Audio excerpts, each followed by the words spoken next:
Hello, hello. Welcome to Storytime with Moog. I am Moog, and today we are reading The Valley of Fear by Sir Arthur Conan Doyle, starting with chapter 7.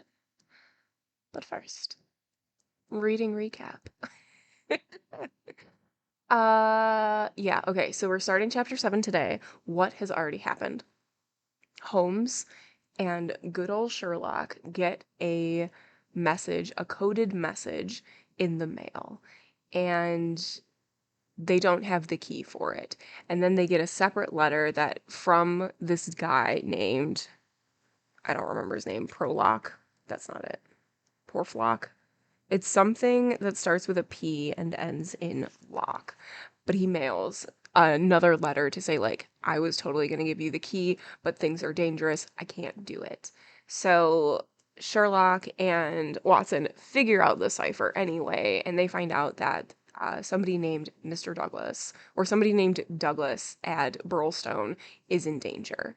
And as soon as they figure this out, MacDonald comes in. He works at Scotland Yard, and he comes in on his way to go to Burlstone to look into the murder of Douglas. And they're like, what? So they bring Sherlock and Holmes, oh my gosh, Sherlock and Watson along the journey. And they're explaining the case, all these things. And what has happened is we have Mr. Douglas, who was brutally murdered in his own home. He was shot with a sawed-off shotgun in the face. And we have, I forgot his name. I am terrible with names. What's his name? We have Ames, who is the butler. We have Mr. Barker, who is his friend from when he spent time in the US, and then we also have his wife. And there is a chambermaid as well. They interviewed all of them. They have found that Mr. Douglas's wedding ring had been removed, which is odd because he also wore another ring on the same hand, and that ring was put back. They found bloody footprints on the windowsill leading out. They found a note, a like little card next to the body that said VV and then some numbers. And they found the perpetrator's bicycle. Um, there's also this weird like timeline that they have to figure out because the way that the house is like there's a moat surrounding it and there's a drawbridge, so it had to have been between this time and this time when the murderer like made it across, and the drawbridge was already up by the time the murder happened, so they think that he had to like swim and flee that way. But he left his bike, which is odd. Nobody knows why that is yet, why he didn't take his bike with him to escape. Do we know anything else? The wife, Mrs. Douglas, and Mr. Barker are hiding things. We don't quite know what yet, but they're hiding things. And let's see. That might be everything. That might be everything. Douglas spent some time in the US. He doesn't really talk about that time, so not very many people know about it. The only thing that Mrs. Douglas knows about it is the Valley of Fear. So, that's cool. Nothing ominous about that whatsoever. At all.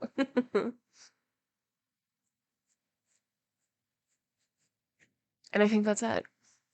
So, let's get cozy, which means that I need to adjust how I'm sitting. We all know that I crisscross applesauce over here. So hold on. Let me crisscross and applesauce. Okay, here we go. Here we go. We're going to take a sip because hydration, baby. And here we go. Chapter 7. Oof. The solution. Next morning, after breakfast, we found Inspector MacDonald and White Mason. White Mason is the local police guy. White Mason seated in close consultation in the small parlor of the local police sergeant.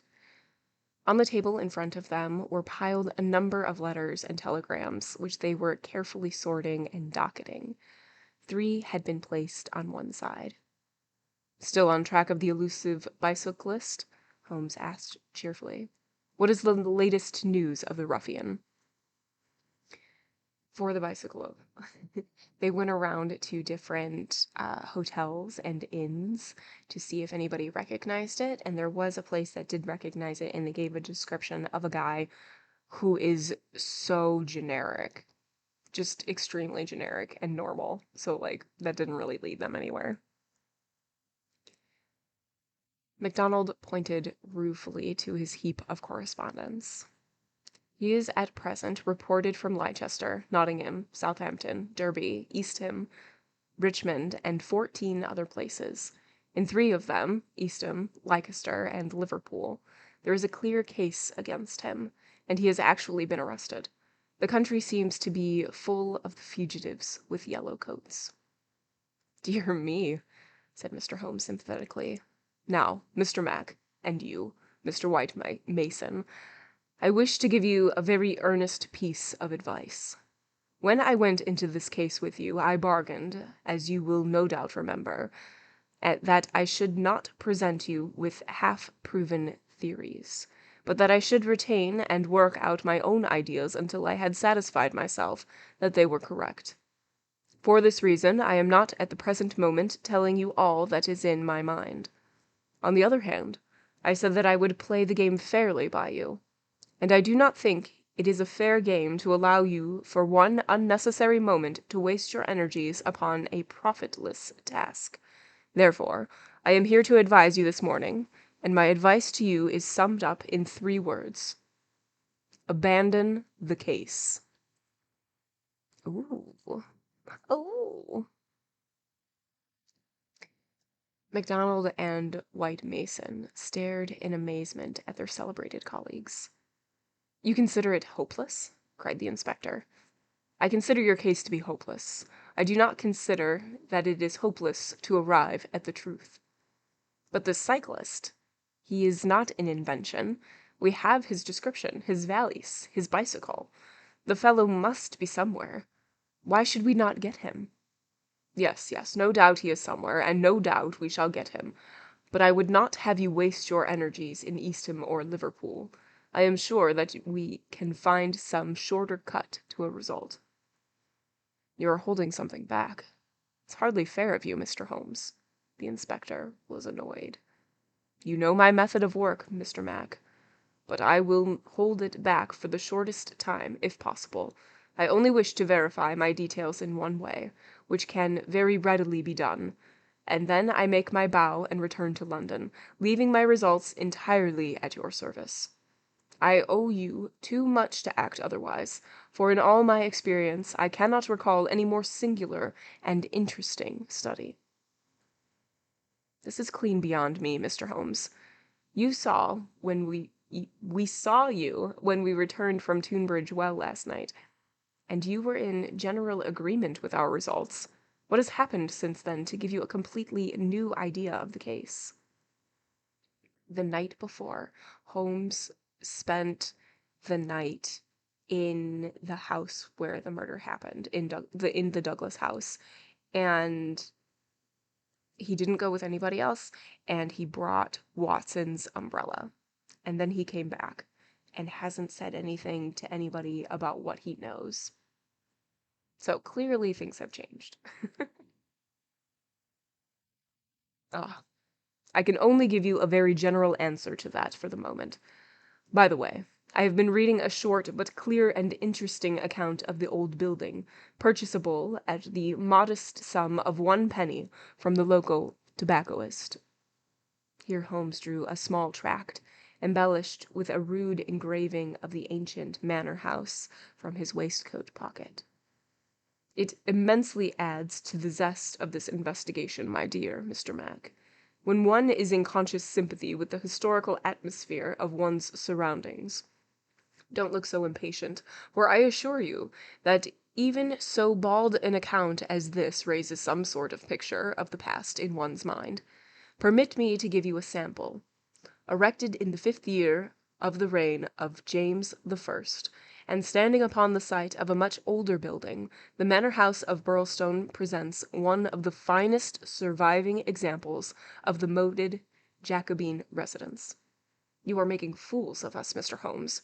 Tut, tut, Mr. Mac. The first sign of temper I have detected in you. Well, I won't read it verbatim, since you feel so strongly upon the subject. But when I tell you that there is some account of taking of the place of by a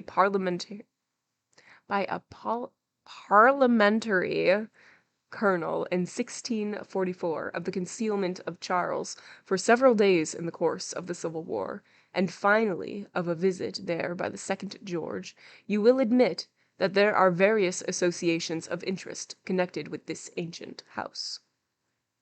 I don't doubt it, Mr. Holmes, but that is no business of ours. Is it not? Is it not? Breadth of view, my dear Mr. Mac, is one of the essentials of our profession. The interplay of ideas and the oblique uses of knowledge are often of extraordinary interest. You will excuse these remarks from one who, though a mere connoisseur of crime, is still rather older and perhaps more experienced than yourself. I'm the first to admit that, said the detective heartily. You get to your point, I admit, but you have such a deuced round-the-corner way of doing it. Well, well, I'll drop past history and get down to the present facts. I called last night, as I have already said, at the manor house. I did not see either Barker or Mrs. Douglas. I saw no necessity to disturb them, but I was pleased to hear that the lady was not visibly pining, and that she had partaken of an excellent dinner. My visit was specially made to the good Mr. Ames, with whom I exchanged some amiabilities, which culminated in his allowing me, without reference to anyone else, to sit alone for a time in the study. What? With what? I exclaimed. No, no. Everything is now in order. You gave permission for that, Mr. Mac, as I am informed. The room was in its normal state, and in it I passed an instructive quarter of an hour. What were you doing? Well, not to make a mystery of so simple a matter, I was looking for the missing dumbbell. That's right. There was only one dumbbell found in the room where Mr. Douglas was killed, and it's very weird to just have one dumbbell. So Holmes has been very insistent on figuring out where this other dumbbell is and what this other dumbbell has to do with anything. So that's what he's talking about now. It has always bulked rather large in my estimate of the case. I ended by finding it. Where? Ah, there we come to the edge of the unexplored. Let me go a little further. A very little further, and I will promise that you shall share everything that I know. Well, we're bound to take you on your own terms, said the inspector, but when it comes to telling us to abandon the case, why in the name of goodness should we abandon the case? For the simple reason, my dear Mr. Mac, that you have not got the first idea what it is that you are investigating. We are investigating the murder of Mr. John Douglas of Burlstone Manor. Yes, so you are. But don't trouble to trace the mysterious gentleman upon the bicycle. I assure you that it won't help you. Then what do you suggest that we do? I will tell you exactly what to do, if you will do it. Well, I'm bound to say I've always found you had reason behind all your odd ways. I'll do what you advise. And you, Mr. White Mason? The country detective looked helplessly from one to the other. Holmes and his methods were new to him. Well, if it is good enough for the inspector, it is good enough for me, he said at last. Capital, said Holmes. Well then, I should recommend a nice, cheery country walk for both of you. They tell me that the views from Burlstone Ridge over the Weald are very remarkable. No doubt lunch could be got at some suitable hostelry, though my ignorance of the country prevents me from recommending one. In the evening, tired but happy— Man, this is getting past a joke, cried MacDonald, rising angrily from his chair. Well, well, spend the day as you like, said Holmes, patting him cheerfully upon the shoulder. Do what you like, and go where you will, but meet me here before dusk, without fail. Without fail, Mr. Mac. That sounds more like sanity. All of it was excellent advice, but I don't insist, so long as you are here when I need you. But now, before we part, I want you to write a note to Mr. Barker. Well, I'll dictate it, if you like. Ready? Dear Sir, it has struck me that it is our duty to drain the moat, in the hope that we may find some— It's impossible, said the inspector. I've made inquiry. Tut, tut, my dear sir, please do what I ask you. Well, go on. In the hope that we may find something which may bear upon our investigation. I have made arrangements, and the workmen will be at work early tomorrow morning diverting the stream. Impossible! Diverting the stream, so I thought it best to explain matters beforehand. Now sign that, and send it by hand about 4 o'clock. At that hour we shall meet again in this room. Until then, we may each do what we like, for I can assure you that this inquiry has come to a definite pause. Evening was drawing in when we reassembled. Holmes was very serious in his manner, myself curious, and the detectives obviously critical and annoyed. Well, gentlemen, said my friend gravely, I am asking you now to put everything to the test with me, and you will judge for yourselves whether the observations I have made justify the conclusions to which I have come. It is a chill evening, and I do not know how long our expedition may last, so I beg that you will wear your warmest coats. It is of the first importance that we should be in our places before it grows dark, so with your permission, we shall get started at once.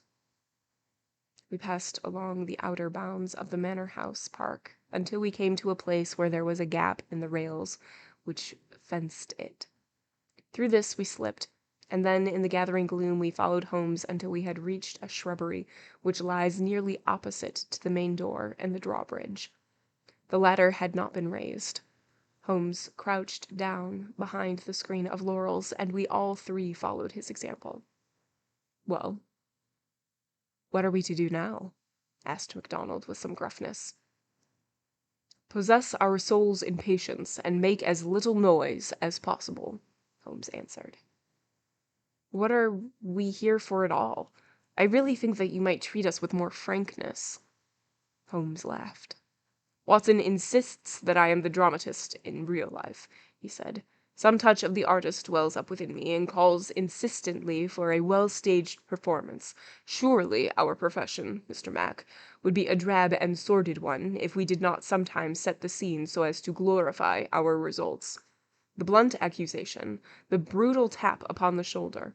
What can one make of such a French word? Denouement? But the quick inference, the subtle trap, the clever forecast of coming events, the triumphant vindication of bold theories, all these, are these not the pride and the justification of our life's work? At the present moment you thrill with the glamour of the situation and the anticipation of the hunt. Where would be that thrill if I had been as definite as a timetable? I only ask a little patience, Mr. Mac, and all will be clear to you. Well, I hope the pride and justification and the rest of it will come before we all get our death of cold, said the London detective with some comic resignation. We all had good reason to join in the aspiration, for our vigil was a long and bitter one. Slowly the shadows darkened over the long, somber face of the old house. A cold, damp reek from the moat chilled us to the bone and set our teeth chattering. There was a single lamp over the gateway, and a steady globe of light in the fatal study. Everything else was dark and still. "How long is this to last?" asked the inspector finally. "And what is it we are searching for, we are watching for?" "I have no more notion than you how long it will last," Holmes answered with some asperity. "If criminals would always schedule their movements like railway trains, it would certainly be more convenient for all of us. As to what it is we see, well, that's what we are watching for." As he spoke, the bright, yellow light of a study was obscured by someone passing to and fro before it.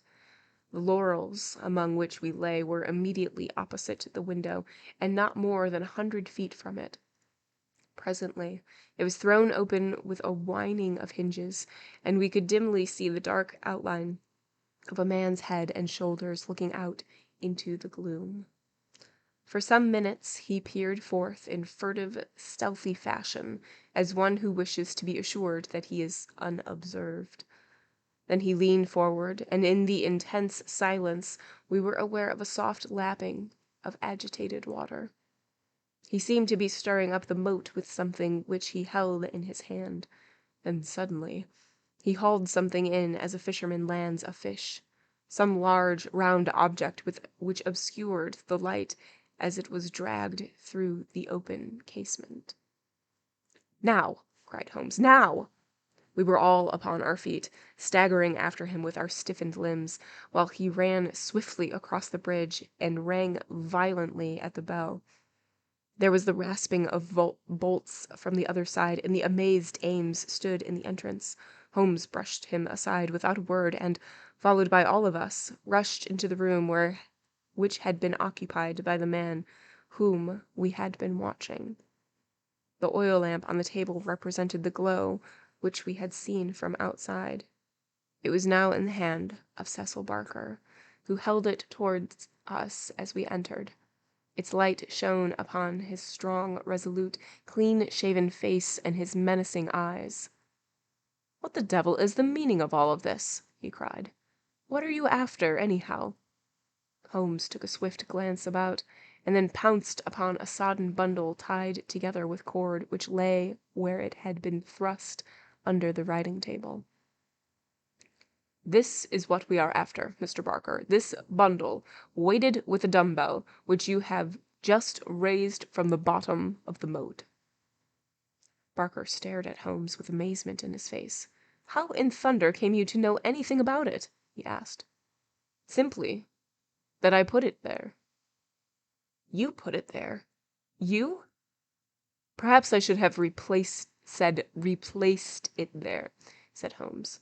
"You will remember, Inspector MacDonald, that I was somewhat struck by the absence of a dumbbell.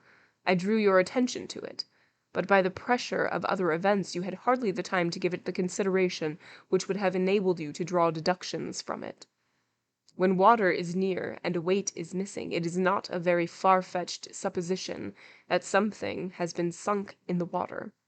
The idea was at least worth testing, so with the help of Ames, who admitted me to the room, and the crook of Dr. Watson's umbrella, I was able last night to fish up and inspect this bundle. It was of the first importance, however, that we should be able to prove who placed it there. This we accomplished by the very obvious device of announcing that the moat would be dried tomorrow, which had, of course, the effect that whoever had hidden the bundle would most certainly withdraw it the moment that darkness enabled him to do so. We have no less than 4 witnesses as to who it was who took advantage of the opportunity, and so, Mr. Barker, I think the word lies now with you."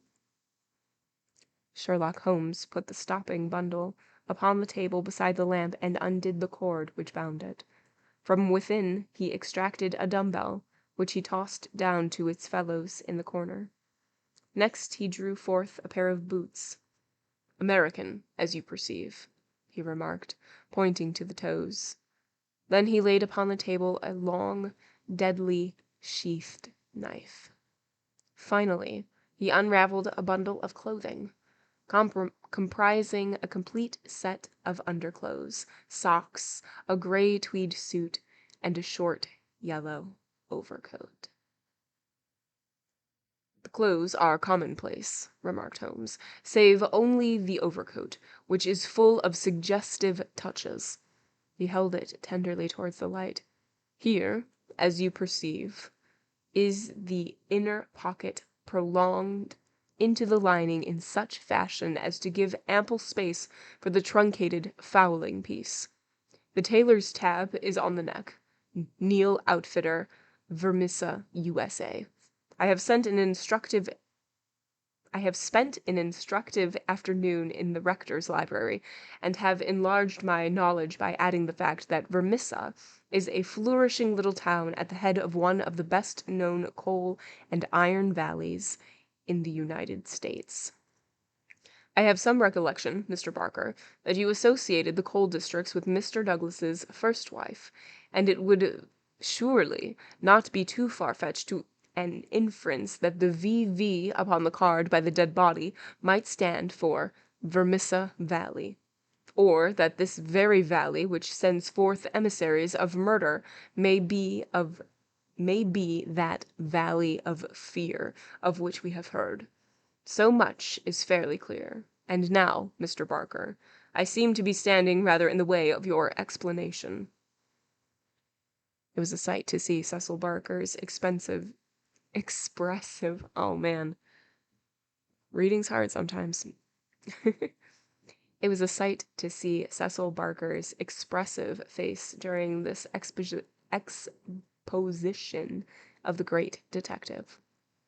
Anger, amazement, consternation, and indecision swept over it in turn. Finally, he took refuge in a somewhat acrid irony. "You know such a lot, Mr. Holmes. Perhaps you had better tell us more," he sneered. "I have no doubt that I could tell you a great deal more, Mr. Barker, but it would come with a better grace from you." "Oh, you think so, do you? Well, all I can say is, that if there's any secret here, it is not my secret, and I'm not the man to give it away." "Well, if you take that line, Mr. Barker," said the inspector quietly, "we must just keep you in sight until we have a warrant and can hold you." "You can do what you damn please about that," said Barker defiantly. The proceedings seemed to have come to a definite end, so far as he was concerned, for one had only to look at that granite face to realize that no pianoforte et dure. Oh, man. When they throw in French words, let me tell ya, it's not my forte. But, would ever force him to plead against his will. The deadlock was broken, however, by a woman's voice. Mrs. Douglas had been standing listening at the half-opened door, and now she entered the room. "You have done enough for now, Cecil," she said. "Whatever comes of it in the future, you have done enough." "Enough, and more than enough," remarked Sherlock Holmes gravely. "I have every sympathy with you, madam, and I should strongly urge you to have some confidence in the common sense of our jurisdiction and to take the police voluntarily into your complete confidence. It may be that I am myself at fault for not following up the hint which you conveyed to me through my friend, Dr. Watson. But at that time I had every reason to believe that you were directly concerned in the crime. Now I am assured that this is not so.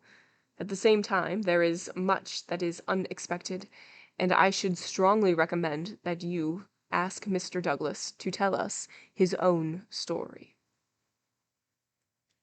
Mrs. Douglas gave a cry of astonishment at Holmes's words.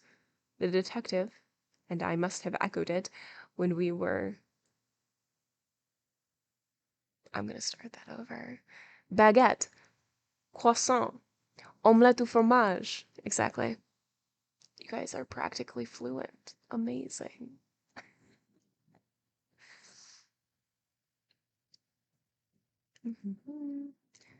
Mrs. Douglas gave a cry of astonishment at Holmes's words. The detective and I must have echoed it, when we were aware of a man who seemed to have emerged from the wall, who advanced now from the gloom of a corner in which he had appeared. Mrs. Douglas turned, and in an instant her arms were round him. Barker had seized his outstretched hand. "It's best this way, Jack," his wife repeated. "I am sure that it is best." "Indeed, yes, Mr. Douglas," said Sherlock Holmes. "I am sure that you will find it best." The man stood blinking at us with a dazed look of one who comes from the dark into the light. It was a remarkable face, bold, gray eyes, a strong, short-clipped, grizzled mustache, a square, projecting chin, and a humorous mouth. He took a good look at us all, and then, at my amazement, he advanced to me and handed me a bundle of paper. "I've heard of you," said he in a voice which was not quite English and not quite American, but was altogether mellow and pleasing. "You are the historian of his bunch, of this bunch. Well, Dr. Watson, you've never had such a story as that pass through your hands before, and I'll lay my last dollar on that. Tell it your own way, but there are the facts, and you can't miss the public so long as you have those. I've been cooped up 2 days, and I've spent the daylight hours, as much daylight as I could get in that rat trap, in putting the thing into words. You're welcome to them, you and your public. There's the story of the Valley of Fear." "That's the past, Mr. Douglas," said Holmes, quietly. "What we desire now is to hear your story of the present." "You'll have it, sir," said Douglas. "May I smoke as I talk? Well, thank you, Mr. Holmes. You're a smoker yourself, if I remember right, and you'll guess what it is to be sitting for 2 days with tobacco in your pocket and afraid that the smell will give you away." He leaned against the mantelpiece and sucked at the cigar which Holmes had handed him. "I've heard of you, Mr. Holmes. I never guessed that I should meet you.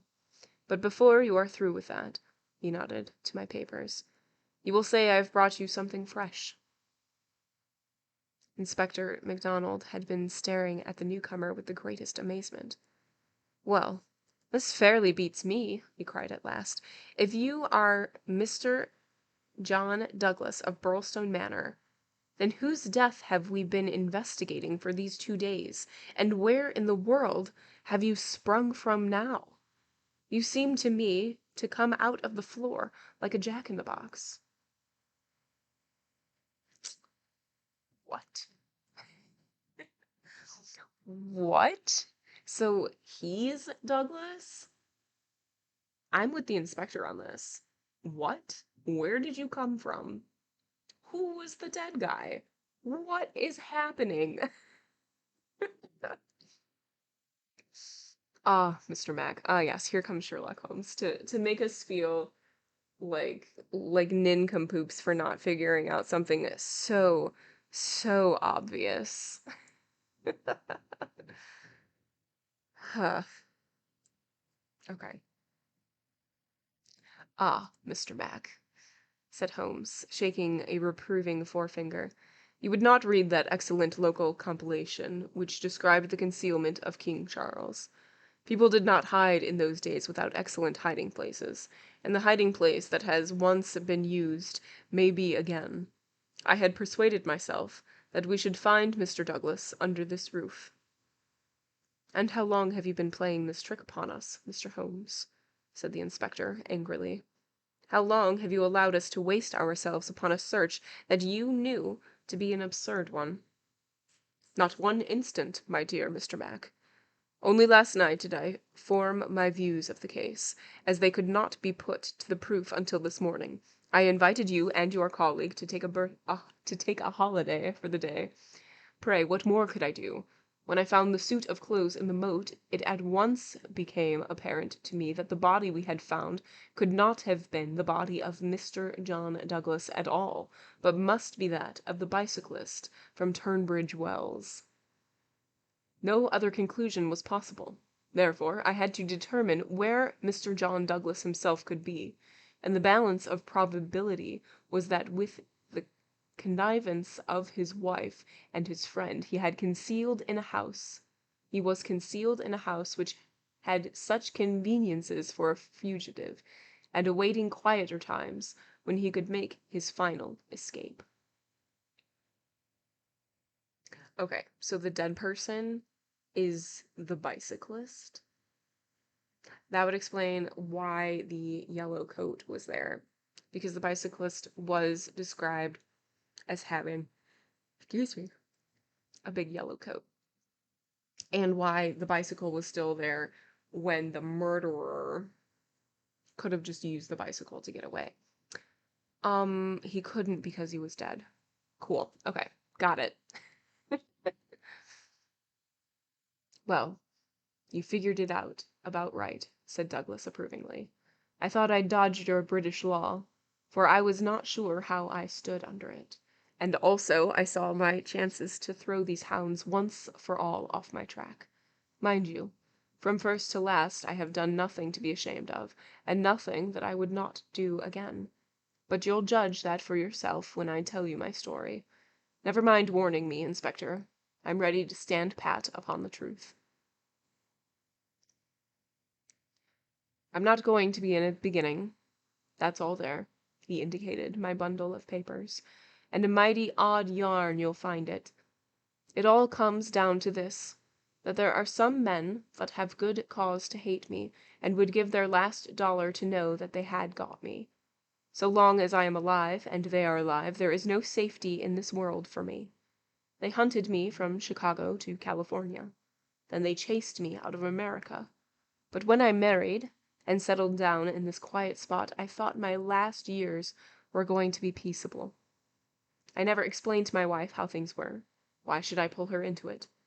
We would never have a quiet moment again, but would always be imagining trouble. I fancy she knew something, for I may have dropped a word here or a word there, but until yesterday, after you gentlemen had seen her, she never knew the rights of the matter. She told you all that she knew, and so did Barker here, for on the night when this happened there was a mighty little time for explanations. She knows everything now, and I would have been a wiser man if I had told her sooner, but it was a hard question, dear. He took her hand for an instant in his own, and I acted for the best. Well, gentlemen, the day before these happenings I was over in Turnbridge Wells, and I got a glimpse of a man in the street. It was only a glimpse, but I have a quick eye for these things, and I never doubted who it was. It was the worst enemy I had among them all, one who had been after me like a hungry wolf after a caribou all these years. I knew there was trouble coming, and I came home and made ready for it. I guessed I'd fight through it all right on my own. My luck was a proverb in the States about '76. I never doubted that it would be with me still. I was on my guard all that next day, and never went out into the park. It's a well, or he'd have had the drop on me with that buckshot gun of his before ever I could draw him. After the bridge was up, my mind was always more restful when that bridge was up in the evenings. I put the thing clear out of my mind. I never dreamed of his getting into the house and waiting for me, but when I made my round into the dressing gown, as was my habit, I had no sooner entered the study when I scented danger. I guess when a man has had dangers in his life, and I've had more than most in my time, there is a kind of sixth sense that waves the red flag. I saw the signal clear enough, and yet I couldn't tell you why. Next instant I spotted a boot under the window curtain, and then I saw why, plain enough. I'd just one candle that was in my hand, but there was a good light from the hall lamp through the open door. I put down the candle and jumped for a hammer that I'd left on the mantel. Now we know why there was a hammer involved. At the same moment, he sprang at me.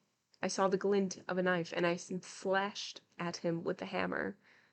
I got him somewhere, for the knife tinkled down to the floor. He dodged round the table as quick as an eel, and a moment later he'd got his gun from under his coat. I heard him cock it, but I had got hold of it before he could fire. I had it by the barrel, and he wrestled for it all ends up for a minute or two. It was death to the man that lost his grip. The Sixth Sense. I see dead bicyclists. But they don't know that they're bicyclists. He never lost his grip, but he got it butt downward for a moment too long. Maybe it was that I pulled the trigger. Maybe we just jolted it off between us. Anyhow, he got both barrels in the face, and there I was, staring down at all that was left of Ted Baldwin. I'd recognized him in the township, and again when he sprang for me. But his own mother wouldn't recognize him as I saw him then. I'm used to rough work, but I fairly turned sick at the sight of him. I was hanging on the side of the table when Barker came hurrying down. I heard my wife coming, and I ran to the door and stopped her. It was no sight for a woman. I promised I'd come to her soon. I said a word or two to Barker. He took it all in at a glance, and we waited for the rest to come along. But there was no sign of them. Then we understood that they could hear nothing, and that all that had happened was known only to ourselves. It was at that instant that the idea came to me. I was fairly dazzled by the brilliance of it. The man's sleeve had slipped up, and there was the branded mark of the lodge open upon his forearm. See here?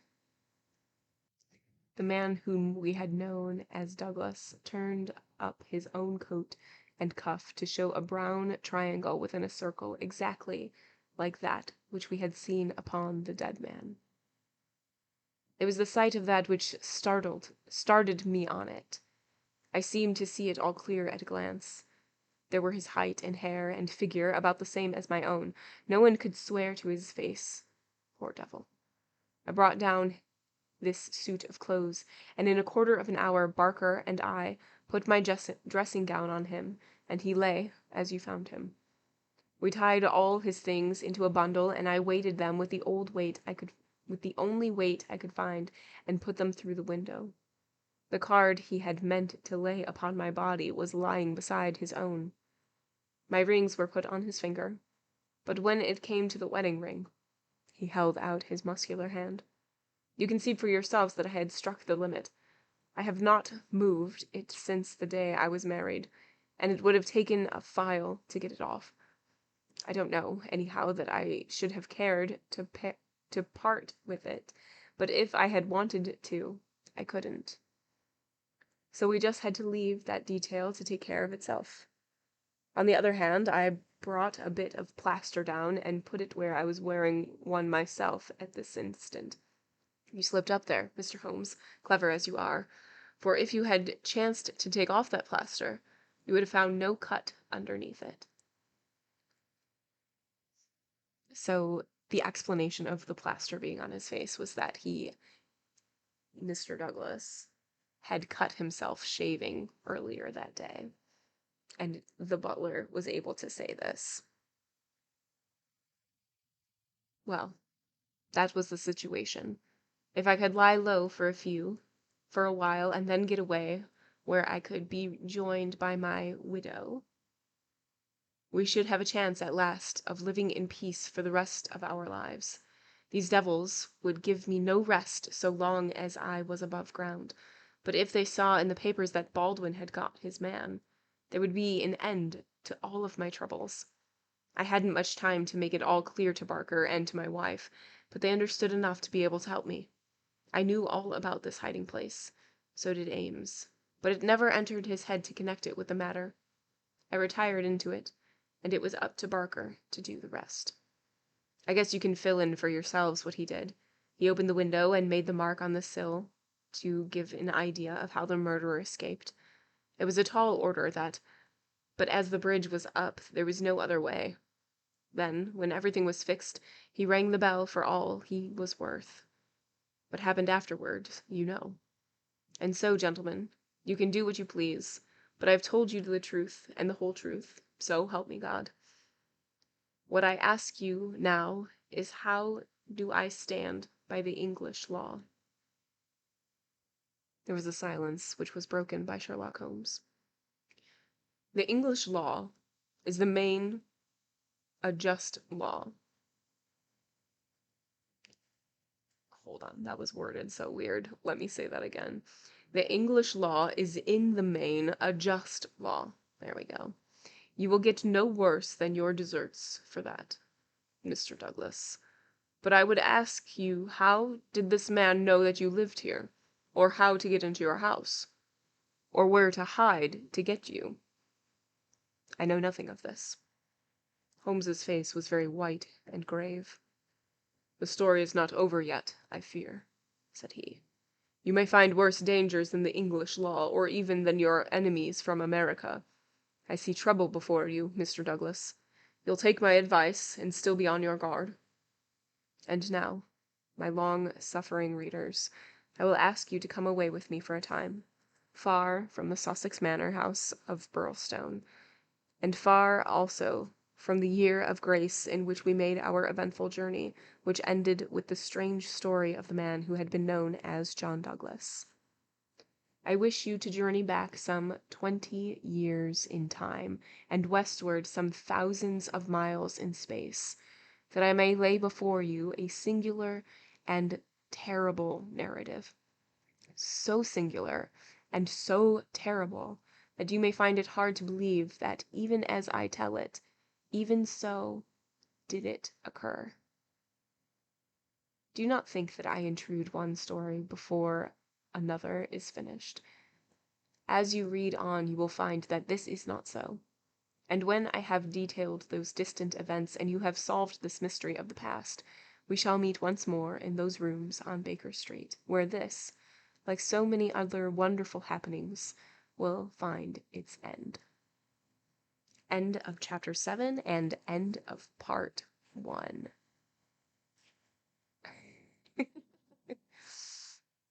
Wait a minute. Maine? Oof. Okay, so we know what happened. We know present day what happened. Okay, so this is what happened. Valley of Fear has followed him. Whatever happened in the US has followed him, and there is a person who is after him, a group of people who are after him. And one of those people, what was his name?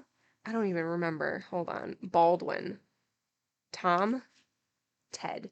Ted Baldwin found him, found where he lived, everything like that. He is the one who hid. He is the basketball guy. He's the bicycle guy. And the real Douglas found him and actually killed him.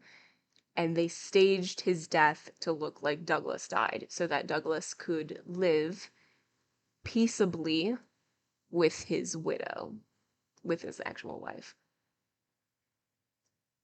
But Sherlock is like, this isn't over. So now, which I love the way that Watson is like, okay, journey with me, if you will, to the past.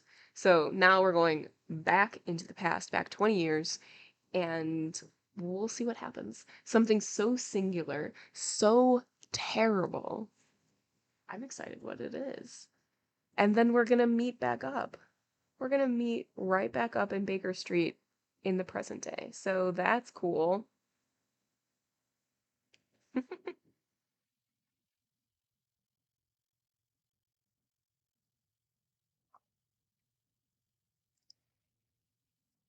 Having little sips.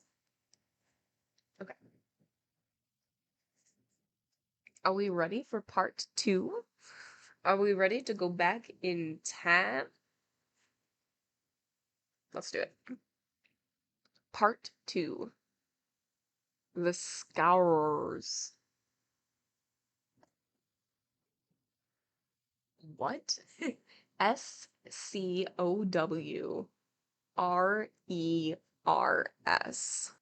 Oh, okay, it's a slang. A rough, lawless young person. There we go. Scourer. Rough, lawless young person. Got it. Chapter 1. the man. It was the 4th of February in the year 1875. It had been a severe winter, and the snow lay deep in the gorges of the Gilmerton Mountains. The steam plows had, however, kept the railroad open, and the evening train which connects the long line of coal mining and iron working settlements was slowly groaning its way up the steep gradients which led from Stagville on the plains to Vermissa, the central township which lies at the head of Vermissa Valley. From this point the track sweeps downward to Barton's Crossing, Helmdale, and the purely agricultural county of Merton. It was a single track railroad, but at every siding, and they were numerous, long lines of trucks piled with coal and iron ore told of the hidden wealth which had brought a rude population and a bustling life to this most desolate corner of the United States of America. For desolate it was. Little could the first pioneer who had traversed it have ever imagined that the fairest prairies and the most lush water pastures were valueless compared to this gloomy land of black crag and tangled forest. Above the dark and often scarcely penetrable woods upon their flanks, the high, bare crowns of the mountains, white snow and jagged rock towered upon each flank, leaving a long, winding, tortuous valley in the center. Up this, the little train was slowly crawling. The oil lamps had just been lit in the leading passenger car, a long, bare carriage in which some 20 or 30 people were seated. The greater number of these were workmen returning from their day's toil in the lower part of the valley. At least a dozen, by their grimed face and the safety lanterns which they carried, proclaimed themselves miners. These sat smoking in a group and conversed in low voices, glancing occasionally at 2 men on the opposite side of the car, whose uniforms and badges showed them to be policemen. Several women of the laboring class and 1 or 2 travelers who might have been small local shopkeepers made up the rest of the company, with the exception of 1 young man in a corner by himself. It was with this man that we are concerned. Take a good look at him, for he is worth it. He is a fresh-complexioned, middle-sized young man, not far, one would guess, from his 30th year. He has large, shrewd, humorous gray eyes, which twinkle inquiringly from time to time as he looks round through his spectacles at the people about him. It is easy to see that he is of a sociable and possibly simple disposition, anxious to be friendly to all men. Anyone could pick him at once as gregarious in his habits and communicative in his nature, with a quick wit and a ready smile. And yet the man who studied him more closely might discern a certain firmness of jaw and grim tightness about the lips which would warn him that there were depths beyond, and that this pleasant, brown-haired young Irishman might conceivably leave his mark for good or evil upon any society to which he was introduced. Having made 1 or 2 tentative remarks to the nearest miner, and receiving only short, gruff replies, the traveler resigned himself to uncongenial silence, staring moodily out the window at the fading landscape.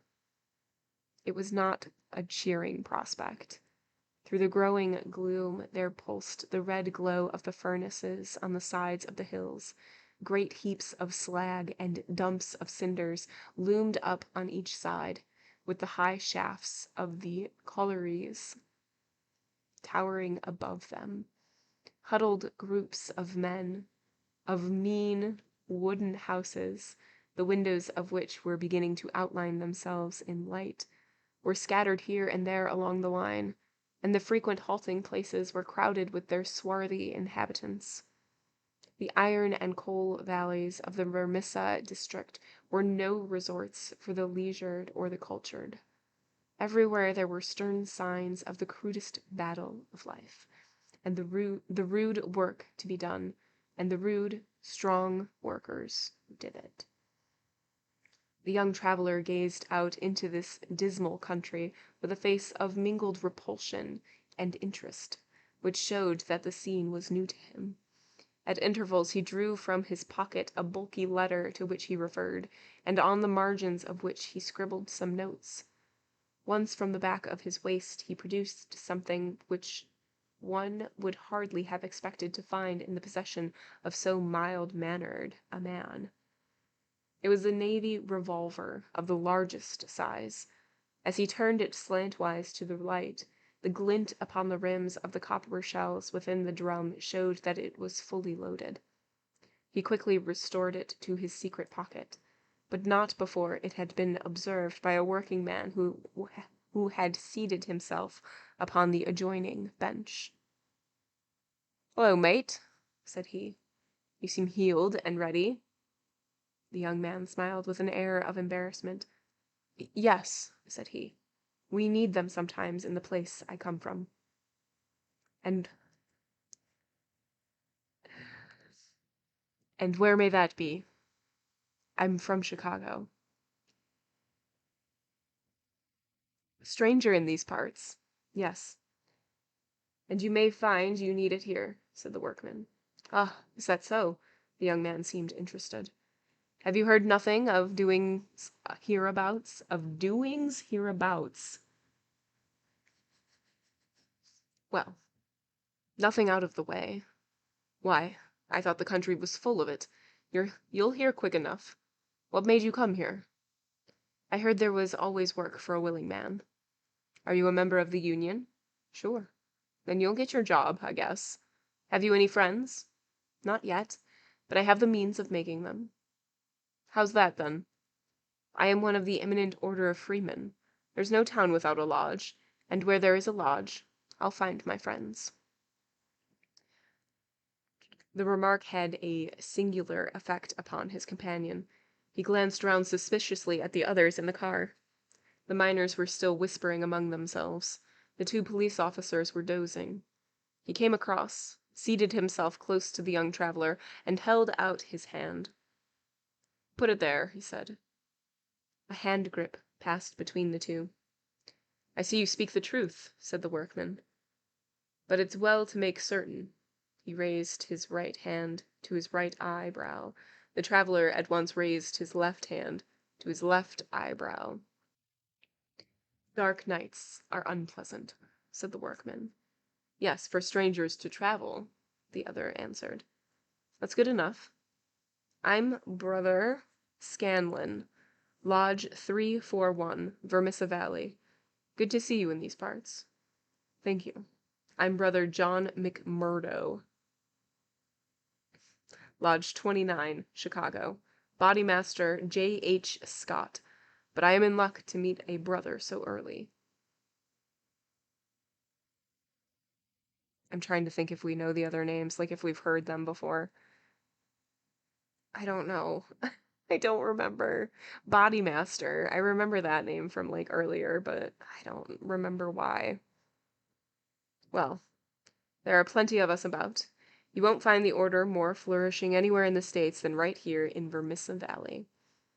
But we could do with some young lads like you. I can't understand a spry man of the Union finding no work to do in Chicago." "I found plenty of work to do," said McMurdo. "Then why did you leave?" McMurdo nodded towards the policeman and smiled.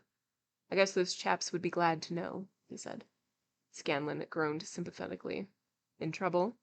he asked in a whisper. "Deep." A penitentiary. A penitentiary.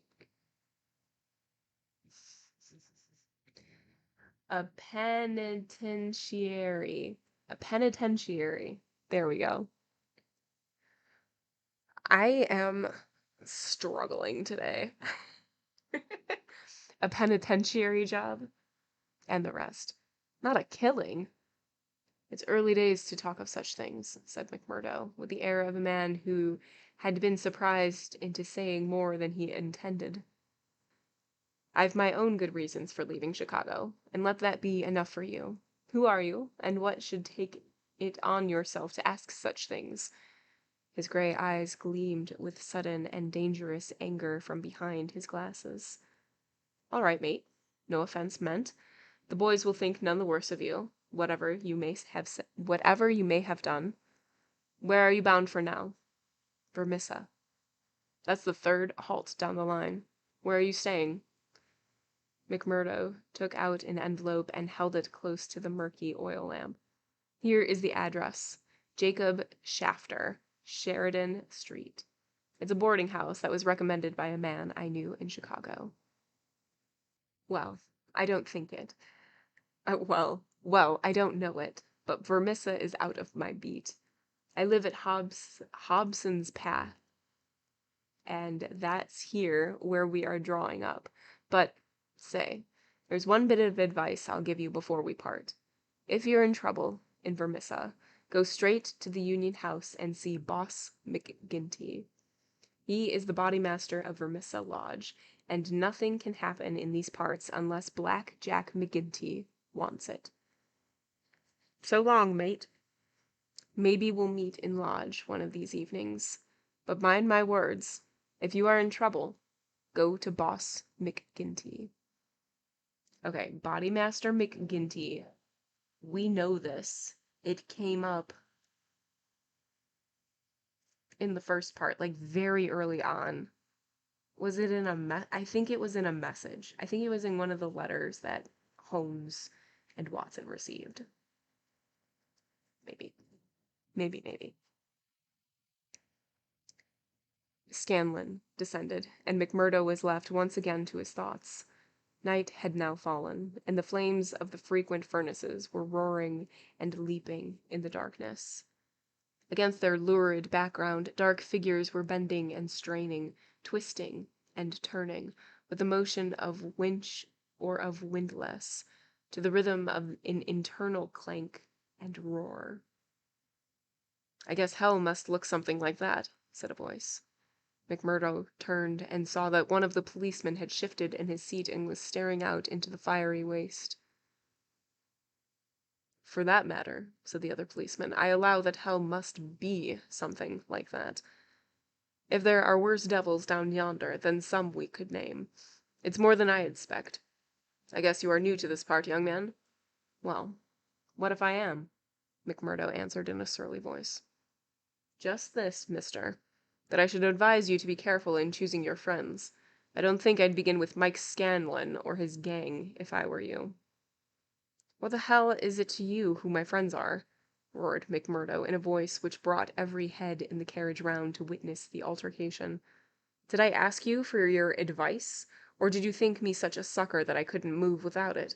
You speak when you are spoken to, and by the Lord you'd have to wait a long time if it was me.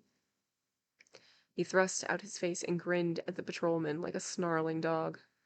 The two policemen, heavy, good-natured men, were taken aback at the extraordinary vehemence with which their friendly advances had been rejected. No offense, stranger, said one. It was a warning for your own good, seeing that you are, by your own showing, new to the place. I'm new to the place, but I'm not new to you, and you are kind, cried McMurdo in a cold fury.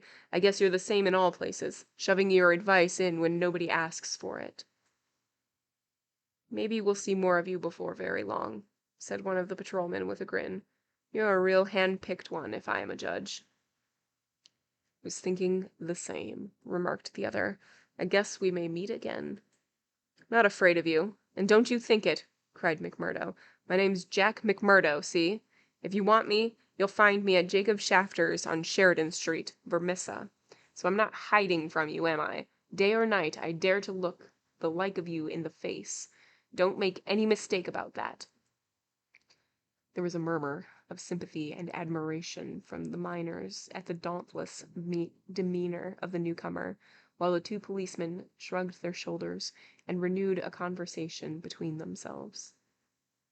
A few minutes later, the train ran into the ill-lit station, and there was a general clearing, for Vermissa was by far the largest town on the line. McMurdo picked up his leather gripsack and was about to start off into the darkness, when one of the miners accosted him.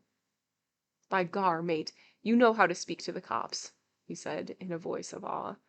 "It was grand to hear you. Let me carry your grip and show you the road. I'm passing Shafter's on the way to my own shack."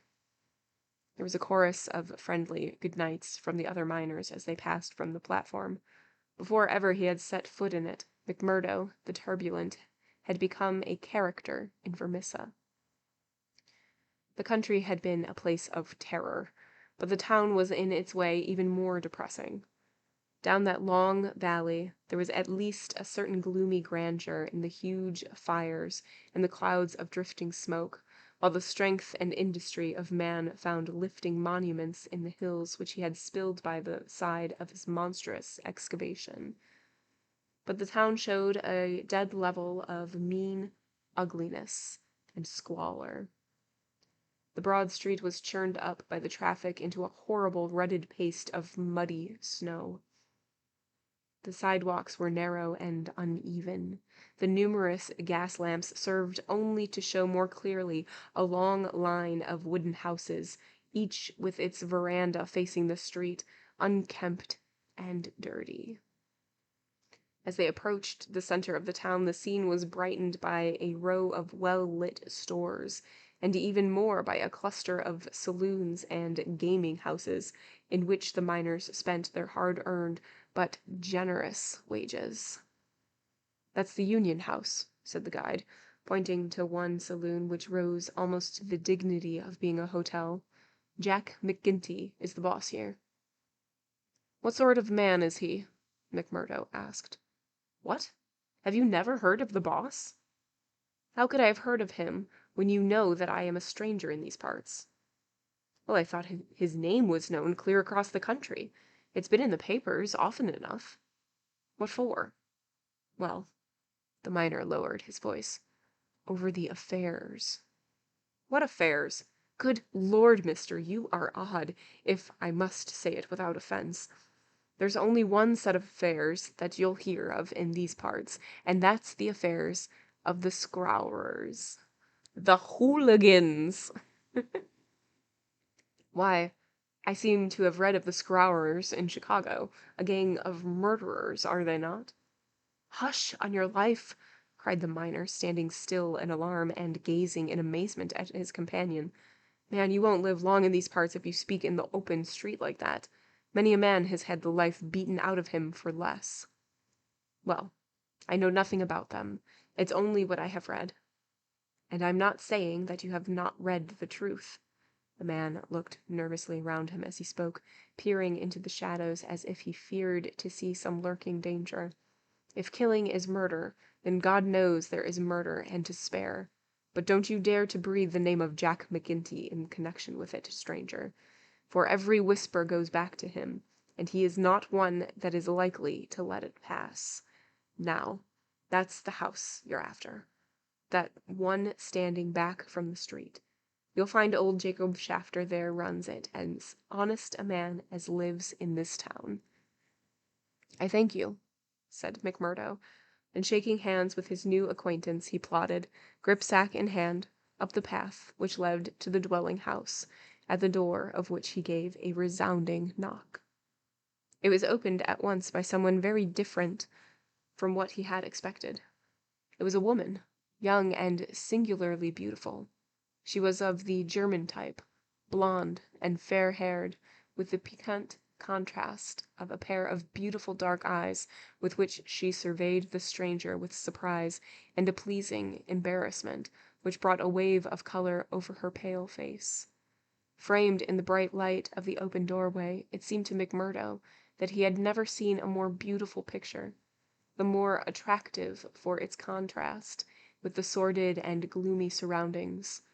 A lovely violet growing upon one of those black slag heaps of the mines would not have seemed more surprising. So entranced was he that he stood staring without a word, and it was she who broke the silence. I thought it was father, said she with a pleasing little touch. Said with a pleasing little touch of a German accent, which I will not be doing. Did you come to see him? He is downtown. I expect him back every minute. McMurdo continued to gaze at her in open admiration until her eyes dropped in confusion before his masterful visitor. No, miss, he said at last. I am in no hurry to see him, but your house was recommended to me for board. I thought it might suit me, and now I know it will. You are quick to make up your mind, said she with a smile. Anyone but a blind man could do as much, the other answered. She laughed at the compliment. Come right in, sir, she said. I'm Miss Eddie Shafter, Mr. Shafter's daughter. My mother's dead, and I run the house. You can sit down by the stove in the front room until father comes along. Ah, here he is. So you can fix things with him right away. A heavy, elderly man came plodding up the path. In a few words, McMurdo explained his business. A man of the name of Murphy had given him the address in Chicago. He, in turn, had it from someone else. Old Shafter was quite ready. The stranger made no bones about terms, agreed at once to every condition, and was apparently fairly flush of money. For $7 a week paid in advance, he was to have board and lodging. So it was that McMurdo, the self-confessed fugitive from justice, took up his abode under the roof of the Shafters, the first step which was to lead to so long and dark a train of events, ending in a far distant land. End of chapter 1. Oof. Okay. So we have now set the scene of McMurdo. McMurdo is in early 30s on a train going to Vermissa Valley to get work. And on the train, he comes in contact with a guy, and the guy is like, you want to make friends? And McMurdo's like, I can make friends. Thank you. And then the guy leaves, and he, like, gives advice about, what's his face? The bad guy, the boss. And he leaves, and then McMurdo goes crazy with the talking to the police officers that are on there, just like very aggressive, and the police is like, oh yeah, we'll see you very shortly, I'm sure. We'll get real acquainted. So then McMurdo gets off the train, and him and this guy, who he has made friends with because of the way that he talks to the police officer, are walking together to the recommended place for lodging. The Shafters? Yeah, Shafters. And his new, like, friend is, like, talking, and he's like, well, just be careful, like, about the affairs and blah, blah, blah. And he's like, what affairs? And he's like, shh, dude, if the boss hears you even whisper, and all whispers go back to the boss, it's trouble for everybody. And it's basically, like, a group of people that, like, murder other people. That's what I've gathered. But he gets to the Shafters, he knocks on the door, and little Miss Daughter Shafter answers the door, and of course she's beautiful, and of course McMurdo is like, this is what my life is. You are perfect, you're beautiful, I'm staying here. And so, like, she's like, oh, ho, ho, ho, ho, ho, come on in, wait for my papa. And then papa arrives, and that's where we've left off. He's having a play date with a cop. Or are they going to the movies? Yes. All right. Chapter 2. The Body Master. McMurdo was a man who made his mark quickly. Wherever he was, the folk around soon knew it.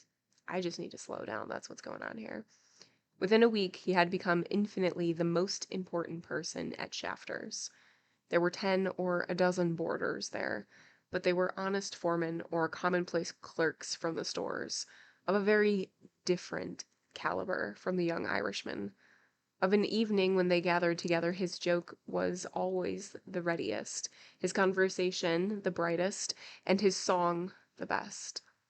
He was a born boon companion with a magnetism which drew good humor from all around him.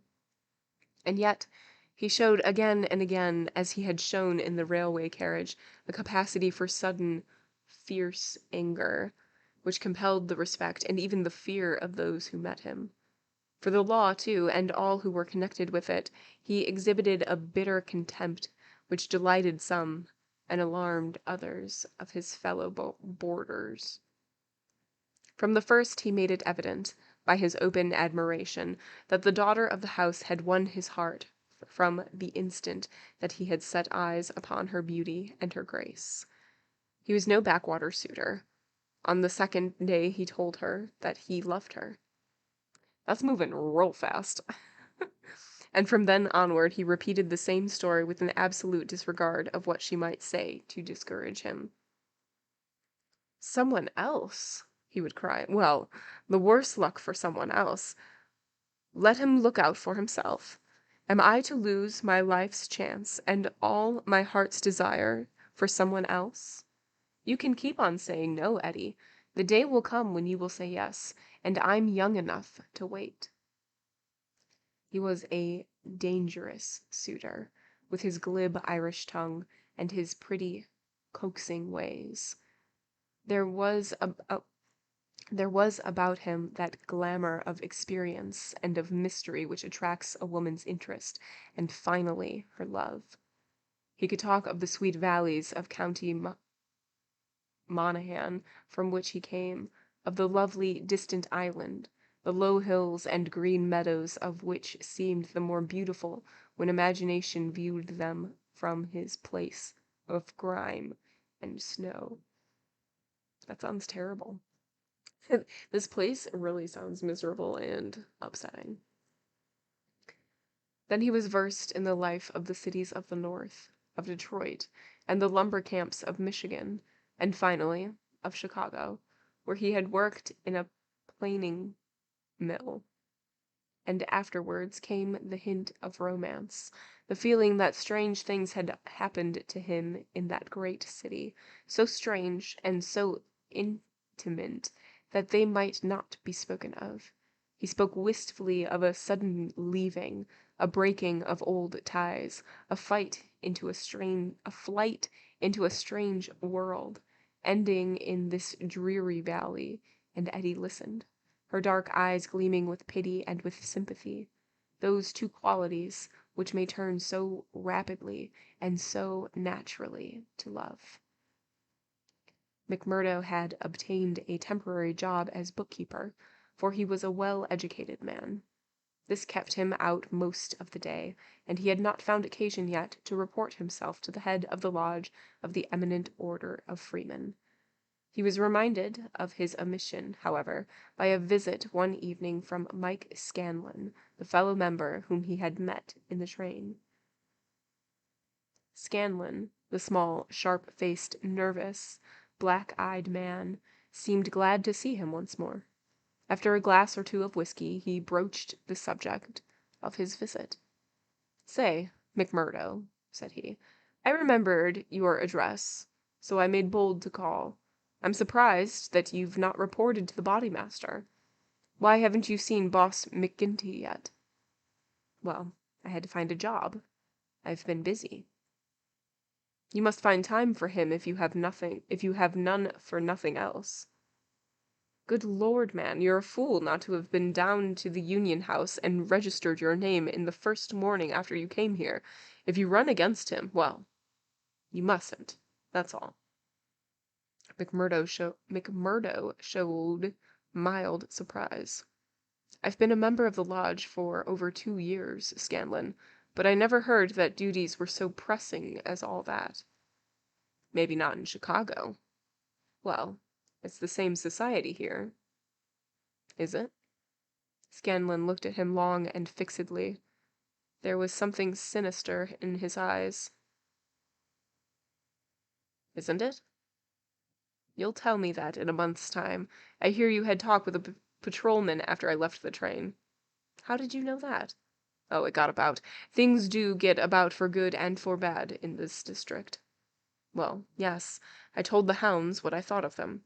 By the Lord, you'll be a man after McGinty's heart. What? Does he hate the police, too? Scanlon burst out laughing. You go and see him, my lad, said he, as he took his leave. It's not the police, but you that he'll hate if you don't. Now, take a friend's advice and go at once. All right, so we're getting pushed to go see this dude. Bodymaster McGinty. It chanced that on the same evening McMurdo had another more pressing interview, which urged him in the same direction. It may have been that his attention to Eddie had been more evident than before, or that they had gradually obtruded themselves into the slow mind of that good German host. But whatever the cause, the boarding-house keeper beckoned the young man into his private room and started on the subject without any circumlocution. "It seems to me, mister," said he, "that you are getting set on my Eddie. Ain't that so, or am I wrong?" "Yes, that is so," the young man answered. Bodymaster totally sounds like something you would find at the gym. Definitely one of those, like, all-in-one machines, you know what I mean? Like, you'll see the commercial for it late at night. Yeah, totally. With, like, all these, like, levers and pulleys and things that you do. But if you act now, you also get the workout disc thrown in for free. Ob Absolutely. Yeah. Obviously. Oh, okay. We have some German accent thrown in here. Cool. Our W's have turned into V's. Excellent. Chuck Norris is obviously in that infomercial, yes. Well, I want you to know right now that it ain't no matter of use. There's someone slipped in afore you. She told me so. Well, you can lay that she told you the truth. But did she tell you who it was? Who it was, excuse me. No, I asked her, but she wouldn't tell. I dare not. The leetle baggage. Perhaps she did not wish to frighten you away. Frighten? McMurdo was on fire in a moment. Ah, yes, my friend. You need not be ashamed of to be frightened of him. It is Teddy Baldwin. We know Ted Baldwin. That's the guy who's dead. That's the guy who's dead in present time. Cool. And who the devil is he? He is the boss of the Scrourers. Scrourers? I've heard of them before. It's Scrourers here and Scrourers there, and always in a whisper. What are you all afraid of? Who are the Scrourers? That's honestly what I want to know, too. The boarding-house keeper instinctively sank his voice, as everyone did who talked about that terrible society. The Scrourers, said he, are the eminent order of freemen. The young man stared. Why, I'm a member of that order myself. You! I would never have had you in my house if I had known it. Now, if you were to pay me $100 a week, what's wrong with the order? It's for charity and good fellowship. The rules say so. Maybe in some places, but not here. What is it here? It's a murder society. That's what it is. McMurdo laughed incredulously. How can you prove that? He asked. Prove it? Are there not 50 murders to prove it? What about Macmillan and Van Shorst and Nicholson family and old Mr. Hyam, and little Billy James and the others? Prove it. Is there a man or woman in this valley that does not know it? See here, said McMurdo earnestly, I want you to take back what you've said, or else make it good. One of the other you must do before I quit this room. Put yourself in my place. Here I am, a stranger in the town. I belong to a society that I know only as an innocent one. You'll find it through the length and breadth of the States, but always as an innocent one. Now, when I am counting upon joining it here, you tell me that it is the same as a murder society called the Scrourers. I guess you owe me either an apology or else an explanation, Mr. Shafter. I can but tell you what the whole world knows, mister. The bosses of the ones are the bosses of the others. If you offend the one, it is the other that will strike you. We have proved it often. That's just gossip. I want proof, said McMurdo. If you live here long, you will get your proof. But I forget that you are yourself one of them. You will soon be as bad as the rest. But you will find other lodgings, mister. I cannot have you here. It is not bad enough that one of these people come courting my Eddie, and that I dare not turn him down, but that I should have another for my boarder. Yes, indeed, you shall not sleep here after tonight. Okay, interesting. So the Freemason, or the Freeman, the group that he's like part of, is in cahoots with the Scrourers. McMurdo found himself under sentence of banishment, both from his comfortable quarters and from the girl whom he loved. He found her alone in the sitting room that same evening, and he poured his troubles into her ear. "Sure, your father is after giving me notice," he said. "It's little I would care if it was just my room. But indeed, Eddie, though it's only a week that I've known you, you are very breath of life to me, and I can't live without you." "Oh, hush, Mr. McMurdo, don't say so," said the girl. "I have told you, have I not, that you are too late? There is another, and if I have not promised to marry him at once, at least I can promise no one else. Suppose I had been first, Eddie. Would I have had a chance?" The girl sank her face into her hands. "I wish to heaven that you had been first," she sobbed. McMurdo was down on his knees before her in an instant. "For God's sake, Eddie, let it stand at that," he cried. "Will you ruin your life and my own for the sake of this promise? Follow your heart. 'Tis a safer guide than any promise before you knew what it was that you were saying." He had seized Eddie's white hand between his own strong brown ones. "Say that you will be mine, and we will face it out together. Not here? Yes, here. No, no, Jack." Her arms were round her now. His arms were round her now. "It could not be here. Could you take me away?" A struggle passed for a moment over McMurdo's face, but it ended by setting like granite. "No. Here," he said. "I'll hold you against the world, Eddie. Right here, where we are." "Why should we not leave together?" "No, Eddie. I can't leave here." "But why?" "I never hold my heads up again. I'd never hold my head up again if I felt that I had been driven out. Besides, what is there to be afraid of? Are we not 5 folks in a free country? If you love me, and I you, who will dare to come between?"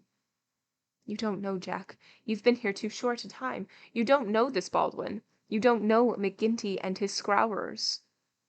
"No, I don't know them, and I don't fear them, and I don't believe in them," said McMurdo. "I've lived among rough men, my darling, and instead of fearing them, it has always ended that they feared me. Always, Eddie. It's mad on the face of it. If these men, as your father says, have done crime after crime in the valley, and if everyone knows them by name, how comes it that none are brought to justice? You answer me that, Eddie." "Because no witness dares to appear against them. He would not live a month if he did so. Also because they have always their own men to swear that the accused one was far from the scene of the crime. But surely, Jack, you must have read all this.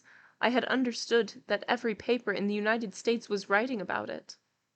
"Well, I have read something, it is true, but I had thought it was a story. Maybe these men have some reason in what they do.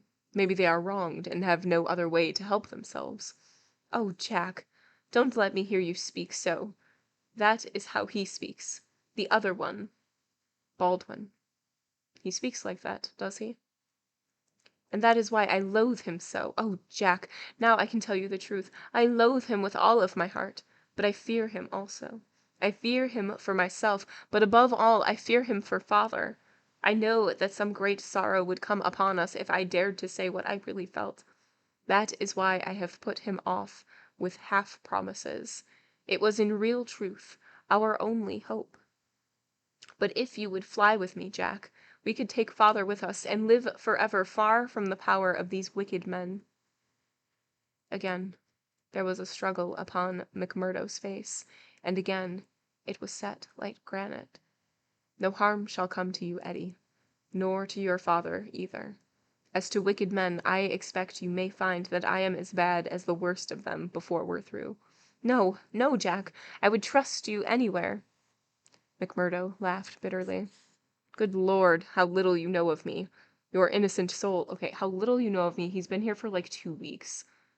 Of course she doesn't know very much of you. You have been around for 2 weeks, a month, whatever. Not very long at all. A week. Nobody knows. Your innocent soul, my darling, could not even guess what is passing in mine. But hello, who's the visitor? The door had opened suddenly, and a young fellow came swaggering in with the air of one who is the master.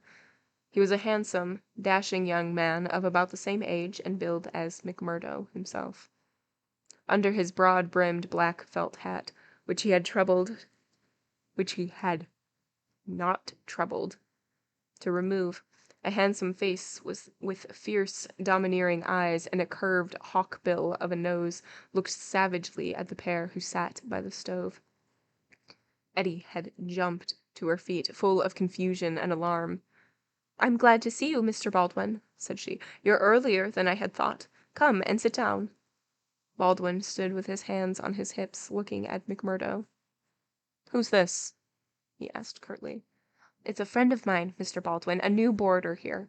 Mr. McMurdo, may I introduce you to Mr. Baldwin?" The young men nodded in surly fashion to each other. "Maybe Miss Eddie has told you how it is with us," said Baldwin. "I didn't understand that there was any relation between you." "Didn't you? Well, you can understand it now. You can take it from me that this young lady is mine, and you'll find it a very fine evening for a walk." "Thank you. I'm in no humor for a walk." "Aren't you?" The man's savage eyes were blazing with anger. "Maybe you're in a humor for a fight, Mr. Boarder." "That I am," cried McMurdo, springing to his feet. "You never said a more welcome word." "Oh, for God's sake, Jack! Oh, for God's sake!" cried poor, distracted Eddie. "Oh, Jack, he will hurt you." "Oh, Jack, is it?" said Baldwin, with an oath. "You've come to that already, have you?" "Oh, Ted, be reasonable, be kind. For my sake, Ted, if ever you loved me, be big-hearted and forgiving." "I think, Eddie, that if you were to leave us alone, we could get this thing settled," said McMurdo quietly. "Or maybe, Mr. Baldwin, you will take a turn down the street with me. It's a fine evening, and there's some open ground beyond the next block. I'll get even with you without needing to dirty my hands," said his enemy. "You'll wish you had never set foot in this house before I am through with you." "No time like the present," said McMurdo. "I'll choose my own time, mister. You can leave the time to see me. See here." He suddenly rolled up his sleeves and slowed upon his forearm a peculiar sign which appeared to have been branded there. It was a circle with a triangle within it. "Do you know what that means?" "I neither know nor care." "Well, you will know, I promise you that. You won't be much older, either. Perhaps Miss Eddie can tell you something about it. As to you, Eddie, you'll come back to me on your knees, d'you hear, girl? On your knees. And then I'll tell you what your punishment will be. You've sowed, and by the Lord, I'll see that you reap." He glanced at them both in fury. Then he turned upon his heel, and an instant later the outer door had banged behind him. For a few moments McMurdo and the girl stood in silence. Then she drew her arms around him. "Oh, Jack, how brave you were! But it is no use. You must fly. Tonight, Jack, tonight. It is your only hope. He will have your life. I read it in his horrible eyes. What chance may you against a dozen of them, with Boss McGinty and all the power of the lodge behind them?" McMurdo disengaged her hands, kissed her, and gently pushed her back into a chair. "There, there. Don't be disturbed or fear for me. I'm a freeman myself. I'm after telling your father about it. Maybe I am no better than the others. So don't make a saint of me. Perhaps you hate me too, now that I've told you as much." "Hate you, Jack? While life lasts, I could never do that. I've heard that is no harm in being a freeman anywhere but here. So why should I think the worst of you for that? But if you are a freeman, Jack, why should you not go down and make a friend with Boss McGinty? Oh, hurry, Jack, hurry. Get your word in first, or the hounds will be on your trail." "I was thinking the same thing," said McMurdo. "I'll go right now and fix it. You can tell your father that I'll sleep here tonight, and find some other quarters in the morning." The bar of McGinty's saloon was crowded as usual, for it was the favorite loafing place of all the rougher elements of the town. The man was popular, for he had a rough, jovial disposition which formed a mask, covering a great deal which lay behind it.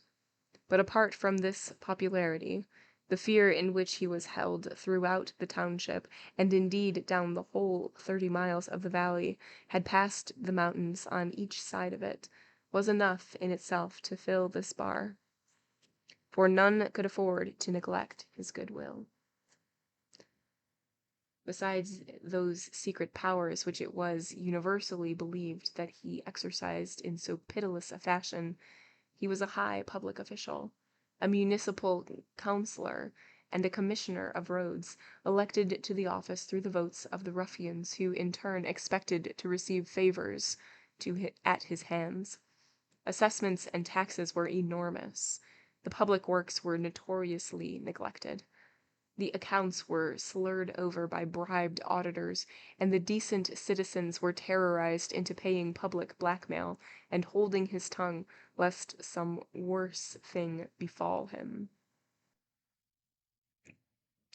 Thus it was that, year by year, Boss McGinty's diamond pins became more obtrusive, his gold chains more weighty across a more gorgeous vest, and his saloon stretched farther and farther until it threatened to absorb one whole side of the market square. McMurdo pushed open the swinging door of the saloon and made his way amid the crowd of men within, through an atmosphere blurred with tobacco smoke and heavy with the smell of spirits. The place was brilliantly lighted, and the huge, heavily gilt mirrors upon every wall reflected and multiplied the garish illumination. There were several bartenders in their shirt sleeves, hard at work, mixing drinks for the loungers who fringed the broad, brass-trimmed counter. At the far end, with his body resting upon the bar and a cigar stuck at an acute angle from the corner of his mouth, stood a tall, strong, heavily built man who could be none other than the famous McGinty himself. He was a black-maned giant, bearded to the cheekbones, and with a shock of raven hair which fell to his collar. His complexion was as swarthy as that of an Italian, and his eyes were as strange dead black, which, combined with a slight squint, gave them a particularly sinister appearance. All else in the man, his noble proportions, his fine features, and his frank bearings, fitted in with that jovial, man-to-man manner which he had affected. Here, one would say, is a bluff, honest fellow, whose heart would be sound, however rude his outspoken words might seem.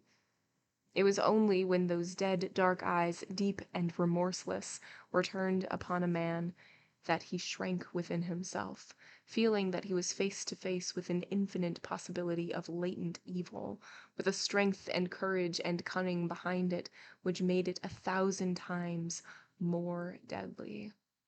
Having had a good look at this man, McMurdo elbowed his way forward with his usual careless audacity and pushed himself through the little group of courtiers who were fawning upon the powerful boss, laughing uproariously at the smallest of his jokes. The young stranger's bold gray eyes looked back fearlessly through their glasses at the deadly black ones which turned sharply upon him. "Well, young man, I can't call your face to mind." "I'm new here, Mr. McGinty." "You're not so new that you can't give a gentleman his proper title." "He's Chancellor McGinty, young man," said a voice from the group. "Oh, I'm sorry, Counselor, not Chancellor. What did I even say? I'm sorry, Counselor. I'm strange to the ways of this place, but I was advised to see you." "Well, you see me. This is all there is. What do you think of me?" "Well, it's early days. If your heart is as big as your body and your soul as fine as your face, then I'd ask for nothing better," said McMurdo. "By gar, you've got an Irish tongue in your head anyhow," cried the saloon keeper, not quite certain whether to humor this audacious visitor or to stand upon his dignity. "So, you are good enough to pass my appearance?" "Sure," said McMurdo. "And you were told to see me?" "I was." "And who told you?" "Brother Scanlon, of Lodge 341, Vermissa. I drink your health, Counselor, and to our better acquaintance." He raised a glass with which he had been served to his lips and elevated his little finger as he drank it. "He's being real fancy." McGinty, who had been watching him narrowly, raised his thick black eyebrows. "Oh, it's like that, is it?" said he. "I'll have to look a bit closer into this, Mr. McMurdo. A bit closer, McMurdo, for we don't take folk on trust in these parts, nor believe all we're told either. Come in here for a moment, behind the bar." There was a small room there, lined with barrows. McGinty carefully closed the door, and then seated himself on one of them, biting thoughtfully on his cigar and surveying his companion with those disquieting eyes. For a couple of minutes he sat in complete silence. McMurdo bore the inspection cheerfully, one hand in his coat pocket, the other twisting his brown mustache. Suddenly McGinty stooped and produced a wicked-looking revolver. "See here, my joker," said he, "if I thought you were playing any games on us, it would be short work for you." "This is a strange welcome," said McMurdo, and with some dignity, for the bodymaster of a lodge of freemen to give to a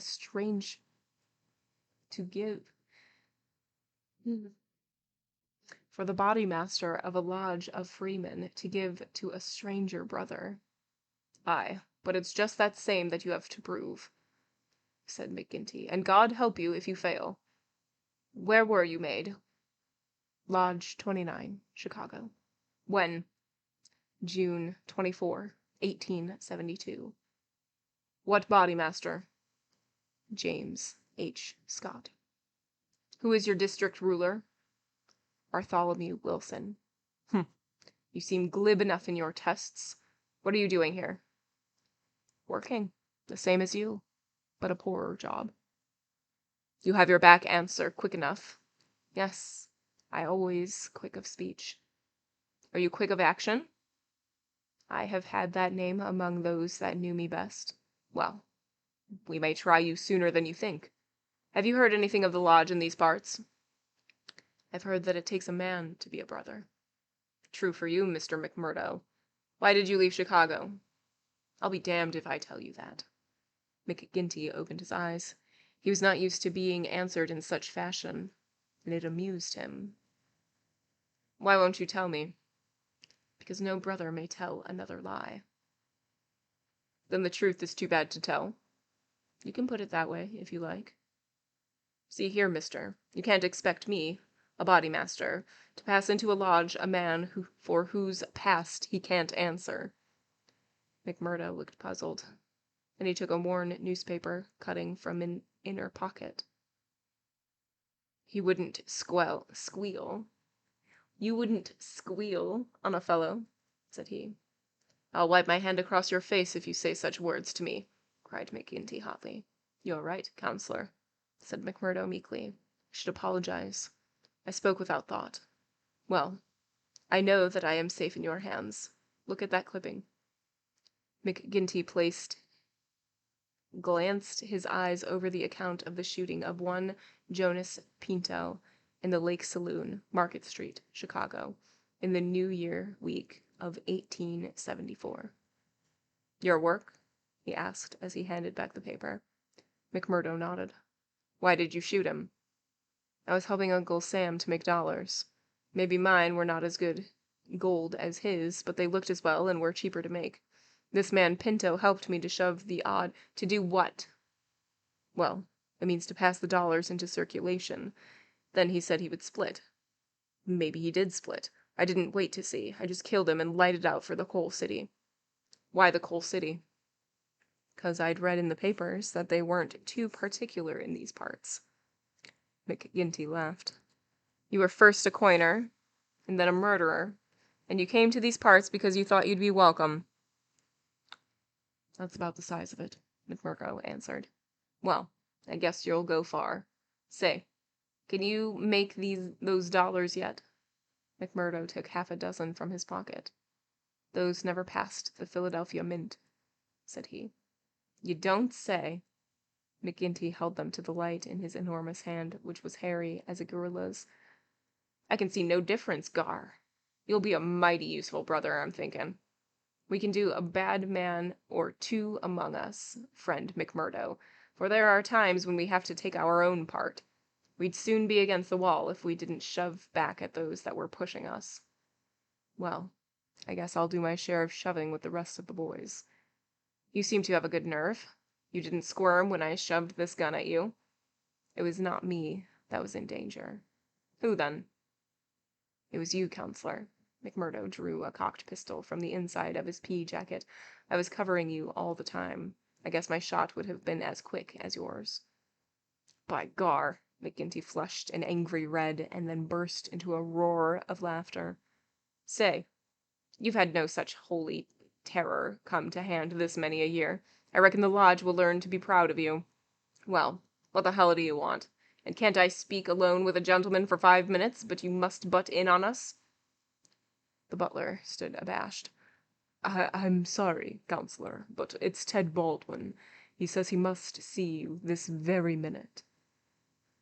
The message was unnecessary, for the set, cruel face of the man himself was looking over the servant's shoulder. He pushed the bartender out and closed the door on him. So, said he with a furious glance at McMurdo, you got here first, did you? I've got a word to say to you, counselor, about this man. Then say it here and now before my face, cried McMurdo. I'll say it at my own time, in my own way. Isn't that why he came here? To tell him? And and then McMurdo's like, all right, we'll do it. Say it. And he's like, no. I'm gonna do it how I want to do it. Tut tut, said McGinty, getting off his barrel. This will never do. We have a new brother here, Baldwin, and it's not for us to greet him in such a fashion. Hold out your hand, man, and make it up. Never, cried Baldwin in a fury. I've offered to fight him if he thinks I've wronged him, said McMurdo. I'll fight him with fists, or, if that won't satisfy him, I'll fight him any other way he chooses. Now, I'll leave it to you, counselor, to judge between us as a body master should. What is it, then? A young lady. She's free to choose for herself. Is she? Cried Baldwin. As between two brothers of the lodge, I should say that she was, said the boss. Oh, is that your ruling, is it? Yes, it is, Ted Baldwin, said McGinty with a wicked stare. Is it you that should dispute it? You would throw over one that has stood by you this 5 years in favor of a man that has never saw before in your life? You're not body master for life, Jack McGinty, and by God, when next it comes to a vote. The counselor sprang at him like a tiger. His hand closed round the other's neck, and he hurled him back across one of the barrels. In his mad fury, he would have squeezed the life out of him if McMurdo had not interfered. "Easy, counselor, for heaven's sake, go easy," he cried, as he dragged him back. McGinty released his hold, and Baldwin, cowed and shaken, gasping for breath, and shivering in every limb as one who has looked over the very edge of death, sat up on the barrel over which he had been hurled. "You've been asking for it for many days, Ted Baldwin. Now you've got it," cried McGinty, with huge chest rising and falling. "Maybe you think if I was voted down from Bodymaster, you would find yourself in my shoes. It's for the lodge to say that. But so long as I'm the chief, I'll have no man lift his voice against me or my rulings." "I have nothing against you," mumbled Baldwin, feeling his throat. "Well, then," cried the other, relapsing in a moment into a bluff joviality, "we are all good friends, then, and there's an end of the matter." He took a bottle of champagne down from the shelf and twisted out the cork. "See now," he continued, as he filled 3 high glasses, "let us drink the quarreling toast of the lodge. After that, as you know, there can be no bad blood between us. Now then, the left hand on the apple of my throat. I say to you, Ted Baldwin, what is the offense, sir?" "The clouds are heavy," answered Baldwin, "but they will forever brighten, and this I swear." The men drank their glasses, and the same ceremony was performed between Baldwin and McMurdo. "There," cried McGinty, rubbing his hands, "that's the end of the black blood. You come under lodge discipline if it goes further, and that's a heavy hand in these parts, as Brother Baldwin knows, and as you will damn soon find out, Brother McMurdo, if you ask for trouble." "Faith, I'd be slow to do that," said McMurdo. He held out his hand to Baldwin. "I'm quick to quarrel and quick to forgive. It's my hot Irish blood, they tell me. But it's over for me, and I bear no grudge." Baldwin had to take the proffered hand, for the baleful eye of the terrible boss was upon him, but his sullen face showed how little the words of the other had moved him. McGinty clapped them both on the shoulder. "Tut! These girls, he cried. "To think that the same petticoats should come between 2 of my boys! It's the devil's own luck. Well, it's the colleen inside of them that must settle the question, for it's outside the jurisdiction of the Bodymaster, and the Lord be praised for that. We have enough on us, without the women as well. You'll have to be affiliated to Lodge 341, Brother McMurdy. We have our own ways and methods, different from Chicago. Saturday night it's our meeting, and if you come then, we'll make you free forever of the Vermissa Valley." End of chapter 2. Okay, this was a longer one. Okay, so let's see what happened. See, these longer ones, I forget, like, where we started. I think it's with McMurdo and the daughter. And yeah, I think it is. And he keeps trying to get her in favor, to be like, "No, no, no, I'm the best. I love you so much. Let's be together." And she just keeps saying no in like different ways. And he's like, "I'm going to get you. Don't you worry." And then her dad, who is the innkeeper that he's staying at, like pulls him aside and is like, "So I heard that you're like into my daughter." And McMurdo's like, "Yes, I am." And the dad is like, "Well, you can't be because she's already, spoken for. Some guy of the Scourers is after her, and we have to say yes." And he's like, "Well, who's that?"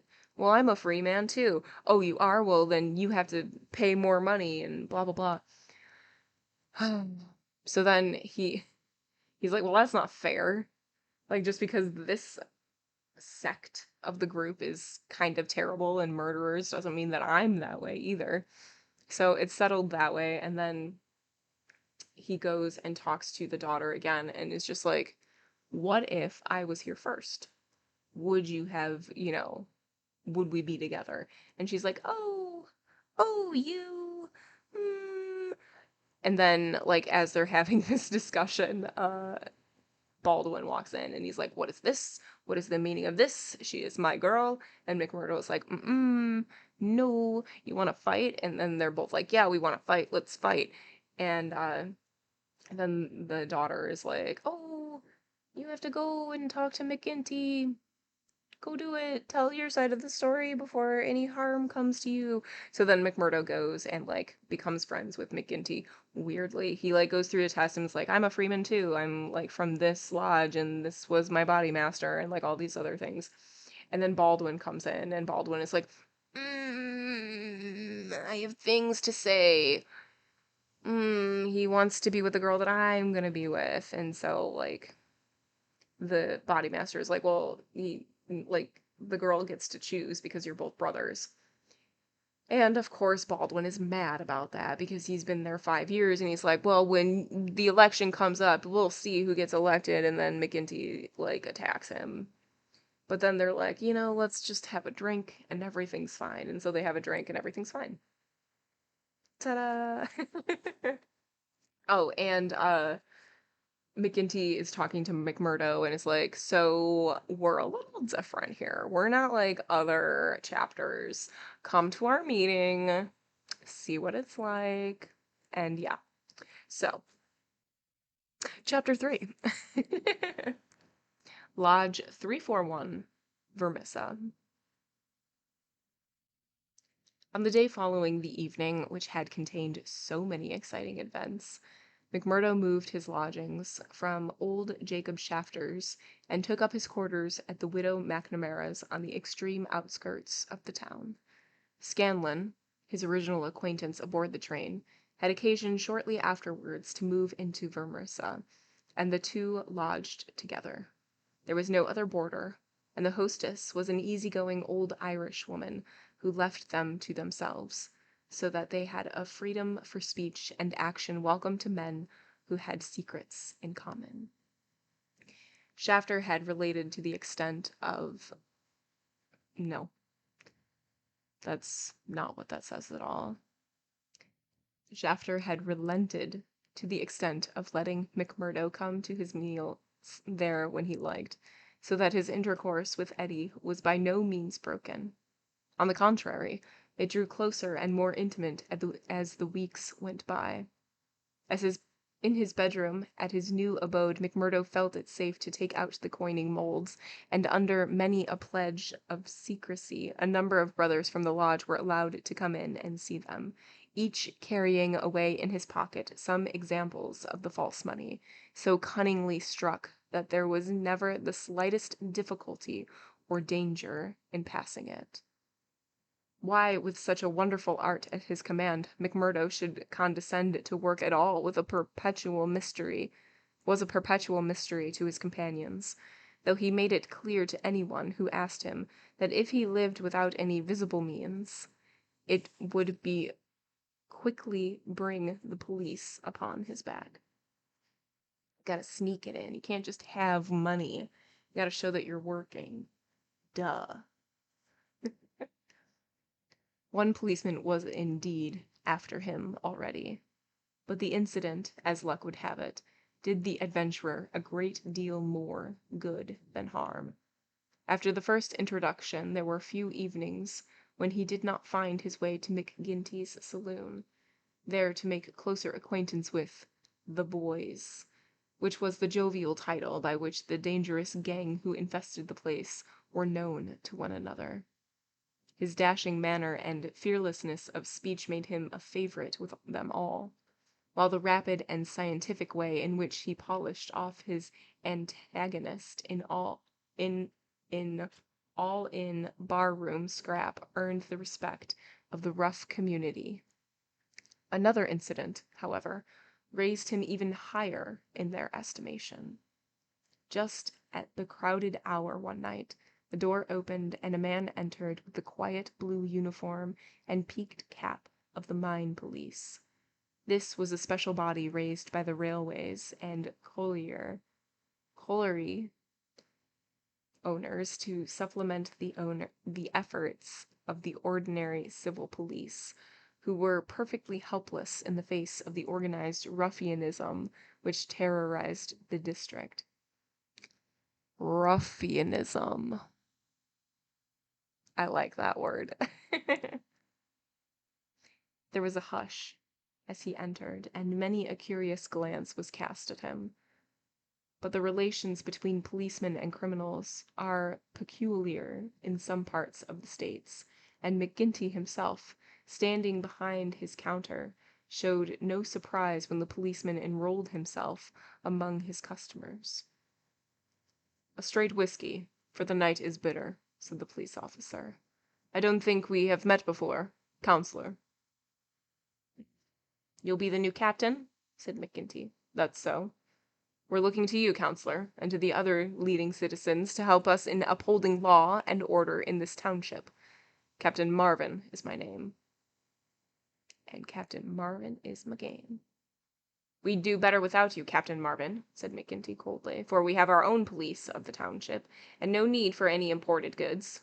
What are you but the paid tool of the capitalists, hired by them to club or shoot your poorer fellow citizen?" "Well, well, we won't argue about that," said the police officer good-humoredly. "I expect we all do our duty same as we see it, but we can't all see it the same." He had drunk off his glass and had turned to go, when his eyes fell upon the face of Jack McMurdo, who was scowling at his elbow. "Hello, hello," he cried, looking up at him. "Here's an old acquaintance." McMurdo shrank away from him. "Was never a friend to you nor any other cursed copper in my life," said he. "An acquaintance isn't always a friend," said the police captain, grinning. "You're Jack McMurdo of Chicago, right enough, and don't you deny it." McMurdo shrugged his shoulders. "I'm not denying it," said he. "Do you think I'm ashamed of my own name?" "You've got good cause to be, anyhow." "What the devil do you mean by that?" he roared, with his fist clenched. "No, no, Jack. Bluster won't do with me. I'm an officer in Chicago before I ever came to this darned cold bunker, and I know a Chicago crook when I see one." McMurdo's face fell. "Don't tell me that you're Marvin of Chicago Central," he cried. "Just the same old Teddy Marvin at your service. We haven't forgotten the shooting of Jonas Pinto up there." "I never shot him." "Did you not? That's good impartial evidence, ain't it? Well, his death came in uncommon handy for you, or they would have had you for shoving the odd. The odd. That doesn't make any sense." "Well, we can let that be bygones, for, between you and me, and perhaps I'm going further than my duty is saying it, they could get no clear case against you, and Chicago's open to you tomorrow." "I'm very well where I am. Well, I've given you the pointer, and you're a sulky dog not to thank me." "Well, I suppose you mean well, and I do thank you," said McMurdo in no very gracious manner. "It's mum with me so long as I see you living on the straight," said the captain. "But, by the Lord, if you get off after this, it's another story. So good night to you." "Good night, counselor." He left the barroom, but not before he had created a local hero. McMurdo's deeds in far Chicago had been whispered before. He had put off all questions with a smile, as one who did not wish to have greatness thrust upon him. But now the thing was officially confirmed. The bar loafers crowded round him and shook him heartily by the hand. He was free of the community from that time on. He could drink hard and show little trace of it.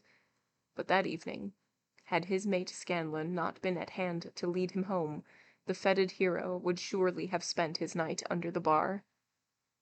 On a Saturday night McMurdo was introduced to the lodge. He had thought to pass in without ceremony as being an initiate of Chicago, but there were particular rites in Vermissa of which they were proud, and these had to be undergone by every postulant. The assembly met in a large room reserved for such purposes at the Union House. Some 60 members assembled at Vermissa, but that by no means represented the full strength of the organization. for there were several other lodges in the valley, and others across the mountain on each side, who exchanged members when any serious business was afoot, so that a crime might be done by men who were strangers to the locality. Altogether, there were not less than 500 scattered over across the coal district. In the bare assembly room, the men were gathered round a long table. At the side was a second one, laden with bottles and glasses, on which some members of the company were already turning their eyes. McGinty sat at the head with a flat black velvet cap among his shock of tangled black hair, and a colored purple stole round his neck, so that he seemed to be a priest presiding over some diabolical ritual. To right and left of him were the high lodge officials, the cruel, handsome face of Ted Baldwin among them. Each of these wore some scarf or medallion as emblem of his office. They were, for the most part, men of mature age, but the rest of the company consisted of young fellows from 18 to 25, the ready and capable agents who carried out the commands of their seniors. Among the older men were many whose features showed the tigerish, lawless souls within, but looking at the rank and file, it was difficult to believe that these eager and open-faced young fellows were in very truth a dangerous gang of murderers, whose minds had suffered such complete moral perversion that they took a horrible pride in their proficiency at the business, and looked with deepest respect at the man who had the reputation of making what they called a clean job. To their contorted natures, it had become a spirited and chivalrous thing to volunteer for service against some man who had never injured them, and whom in many cases they had never seen in their lives. The crime committed, they quarreled as to who had actually struck the fatal blow, and amassed one another and the company by describing the cries and contortions of the murdered man.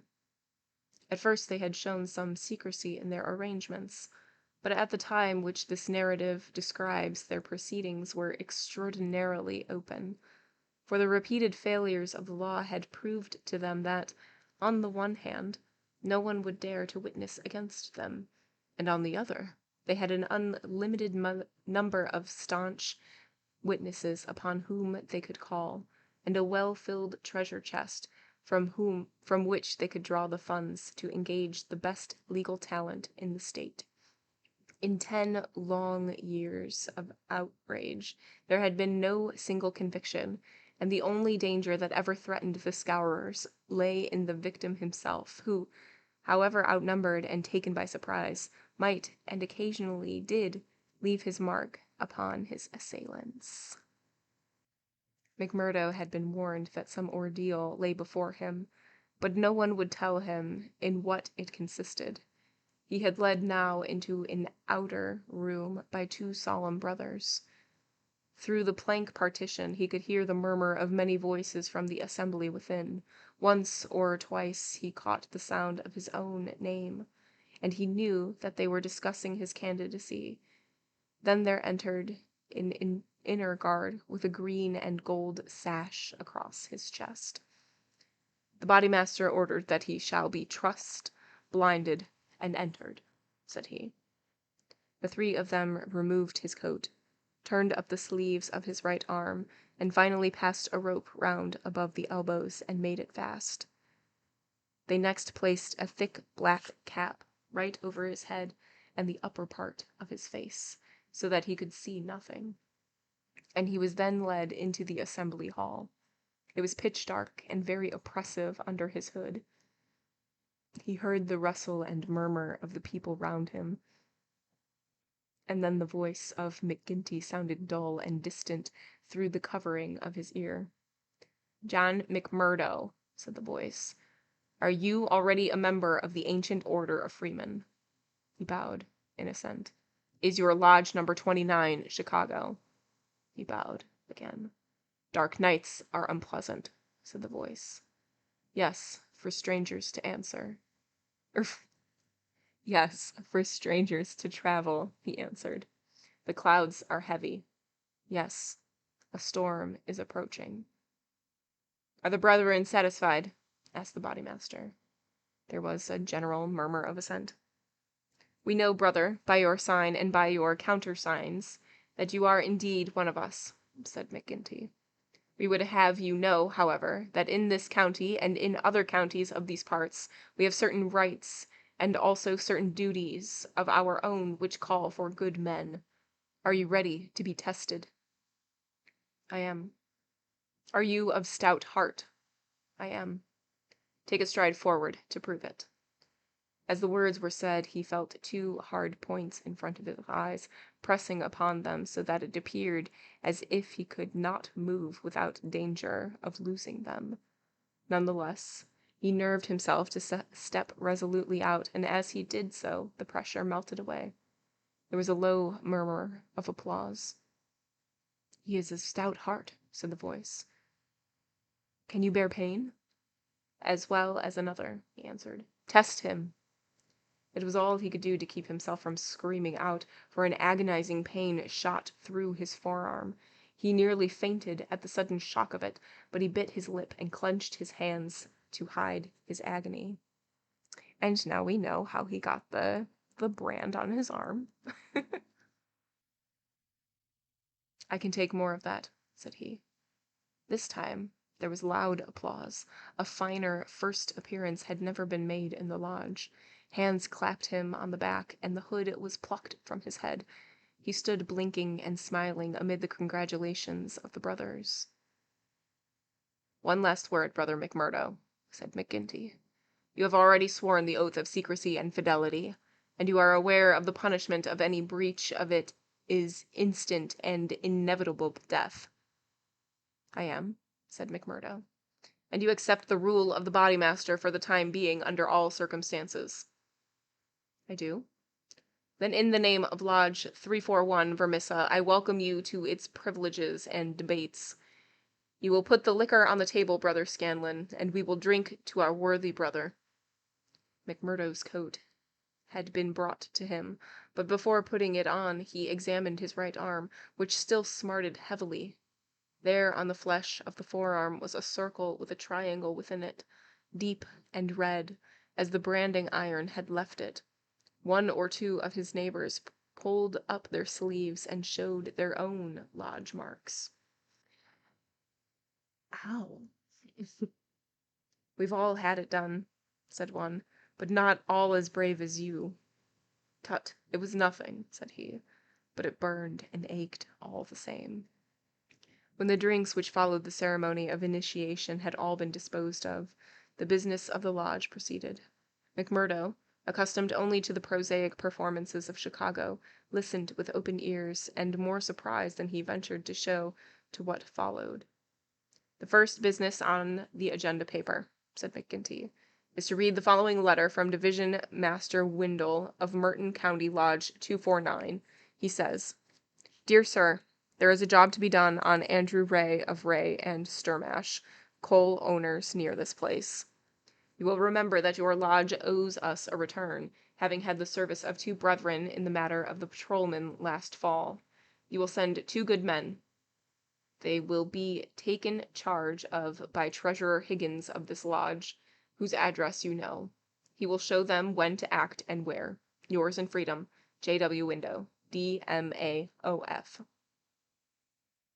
Windle has never refused us when we have had occasion to ask for the loan of a man or two, and it is not for us to refuse him. McGinty paused and looked round the room with his dull, malevolent eyes. Who will volunteer for the job? Several young fellows held up their hands. The bodymaster looked at them with an approving smile. You'll do, Tiger Cormac. If you handle it as well as you did the last, you won't be wrong. And you, Wilson. I've no pistol, said the volunteer, a mere boy in his teens. It's your first, is it not? Well, you have to be blooded some time. It will be a great start for you. As to the pistol, you'll find it waiting for you, or I'm mistaken. If you report yourself on Monday, it will be time enough. You'll get a great welcome when you return. Any reward this time? Asked Cormac, the thick-set dark-faced, brutal-looking young man whose ferocity had earned him the nickname Tiger. Never mind the reward. You just do it for the honor of the thing. Maybe when it is done there will be a few odd dollars in the bottom of the box. What has the man done? Asked the young Wilson. Sure, it's not for the likes of you to ask what the man has done. He has been judged over there. There's no business of ours. All we have to do is carry it out for them, same as they would for us. Speaking of that, 2 brothers from the Merton Lodge are coming over to us next week to do some business in this quarter. Who are they? Asked someone. Faith, it is wiser not to ask. If you know nothing, you can testify nothing, and no trouble can come of it. But they are men who will make a clean job when they are about it. And time, too, cried Ted Baldwin. Folks are getting out of hand in these parts. It was only last week that 3 of our men were turned off by Foreman Blaker. It's been owing him a long time, and he'll get it full and proper. Sometimes the dialogue just really throws me off, because that's not how I taught. So I just take a little pause every once in a while to be like, ah, yes, that's what you're saying. Get what? McMurdo whispered to his neighbor. The business end of a buckshot cartridge, cried the man with a loud laugh. What think you of our ways, brother? McMurdo's criminal soul seemed to have already absorbed the spirit of the vile association of which he was now a member. I like it well, said he. 'Tis a proper place for a lad of mettle. Several of those who sat around heard his words and applauded them. What's that? Cried the black-maned body-master of the end of the table. 'Tis our new brother, sir, who finds our ways to his taste. McMurdo rose to his feet for an instant. I would say, eminent body-master, that if a man should be wanted, I should take it in honor to be chosen to help the lodge. There was great applause at this. It was felt that a new sun was pushing its rim above the horizon. To some of the elders it seemed that the progress was a little too rapid. I would move, said the secretary, Haraway, a vulture-faced old graybeard who sat near the chairman, that Brother McMurdo should wait until it is a good pleasure of the lodge to employ him. Sure, that's what I meant. I'm in your hands, said McMurdo. Your time will come, brother, said the chairman. We have marked you down as a willing man, and we believe that you will do good work in these parts. There's a small matter tonight in which you may take a hand if it so pleases you. I will wait for something that is worthwhile. You can come tonight, however, and it will help you to know what we stand for in this community. I will make the announcement later. Meanwhile, he glanced at the agenda paper. I have 1 or 2 more points to bring before this meeting. First of all, I will ask the treasurer as to our bank balance. There is the pension of Jim Carnaway's widow. He was struck down doing the work of the lodge, and it is for us to see that she is not the loser. So this whole, vibe, this lodge business, very much feels like Sons of Anarchy. It just feels like it. And now that there's a member who died and now they're taking care of the widow, it just has those vibes. It just does.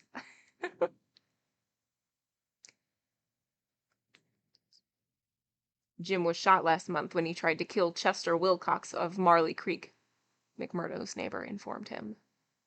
The funds are good at the moment, said the treasurer with the bank book in front of him. The firms have been generous of late. Max Linder and Company paid $500 to be left alone. Walker Brothers sent in $100, but I took it on myself to return it and ask for $5. If I do not hear by Wednesday, their winding gear may get out of order. We had to burn their breaker last year before they became reasonable. Then the West Section Coaling Company has paid its annual contribution. We have enough on hand to meet any obligations. What about Archie Swindon? Asked the brother. He has sold out and left the district. The old devil left a note for us to say that he had rather He had rather be a free crossing sweeper in New York than a large mine owner under the power of a ring of blackmailers. By gar, it was as well that he made a break for it before the note reached us. I guess he won't show his face in this valley again. An elderly, clean-shaven man with a kindly face and a good brow rose from the end of the table, which faced the chairman.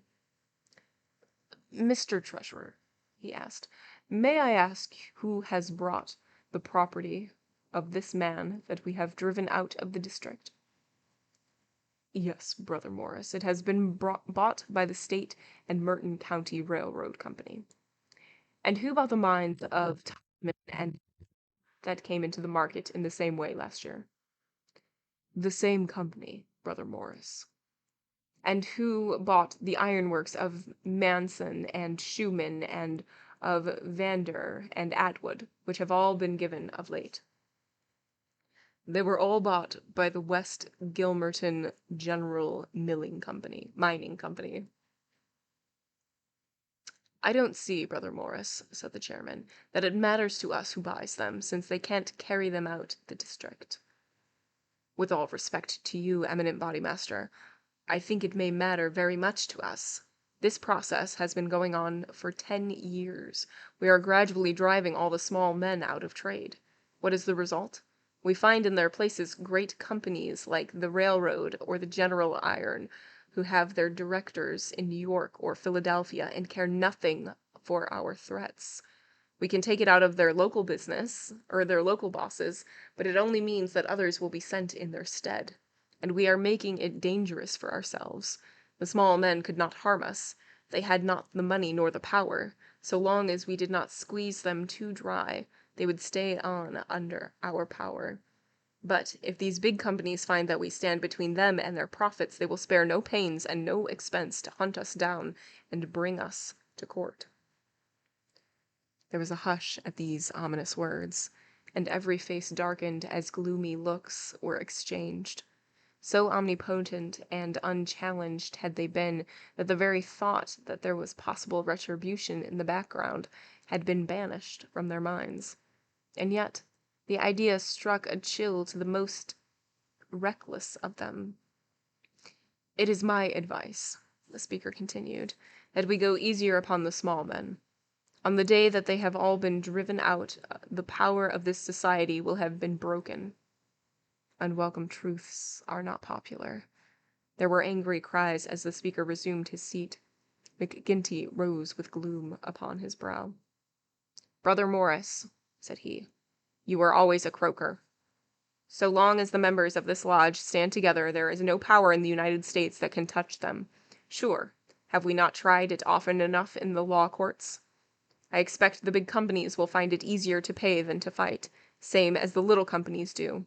And now, brethren," McGinty took off his black velvet cap and his stole as he spoke, "this lodge has finished its business for the evening, save for one small matter which may be mentioned when we are parting. The time has now come for fraternal refreshment and for harmony." Strange indeed is human nature. Here were these men, to whom murder was familiar, who again and again had struck down the father of the family, some man against whom they had no personal feeling, without one thought of the compunction or of compassion for his weeping wife or child or helpless children. And yet the tender or pathetic in music could move them to tears. McMurdo had a fine tenor voice, and if he had failed to gain the goodwill of the lodge before, it could no longer have been withheld after he had thrilled them with "I'm Sitting on the Stile, Mary" and "On the Banks of Allan Water." In his very first night the new recruit had made himself one of the most popular of the brethren, marked already for advancement and high office. There were other qualities needed, however, besides those of good fellowship, to make a worthy freeman, and of these he was given an example before the evening was over. The whiskey bottle had passed round many times, and the men were flushed and ripe for mischief, when their bodymaster rose once more to address them. "Boys," said he, There's one man in this town that wants trimming up, and it's for you to see that he gets it. I'm speaking of James Stanger of the Herald. You've seen how he's been opening his mouth against us again." There was a murmur of assent. With many a muttered oath, McGinty took a slip of paper from his waistcoat pocket. "Law and order. That's how it heads. Reign of terror in the coal and iron districts. 12 years have now elapsed since the first assassinations which proved the existence of a criminal organization in our midst. From that day these outrages have never ceased, until now they have reached a pitch which makes us the opprobrium of the civilized world. Is it for such results as this that our great country welcomes to its bosom the alien who flees from the despotism of Europe?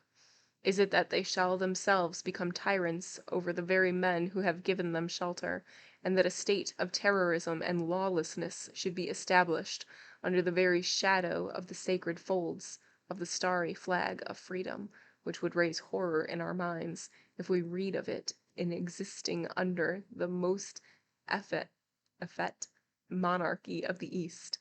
The men are known. The organization is patent and public. How long are we to endure it? Can we forever live?" "Sure, I've read enough of that slush," cried the chairman, tossing the paper down on the table. "That's what he says of us. The question I'm asking is, what shall we say to him?" "Kill him!" cried a dozen fierce voices. "I protest that," said Brother Morris, the man of the good brow and shaved face.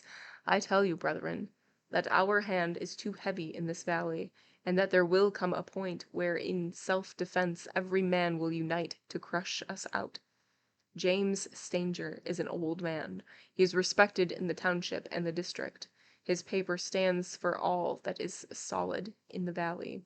If that man is struck down, there will be a stir through this state that will only end with our destruction." "And how would they bring about that our destruction, Mr. Standback?" cried McGinty. "Is it by the police? Sure, half of them are in our pay and half of them afraid of us. Or is it by the law courts and the judges? Haven't we tried them before now? And whatever came of it?" "There is Judge Lynch that might try the case," said Brother Morris. A general shout of anger greeted the suggestion.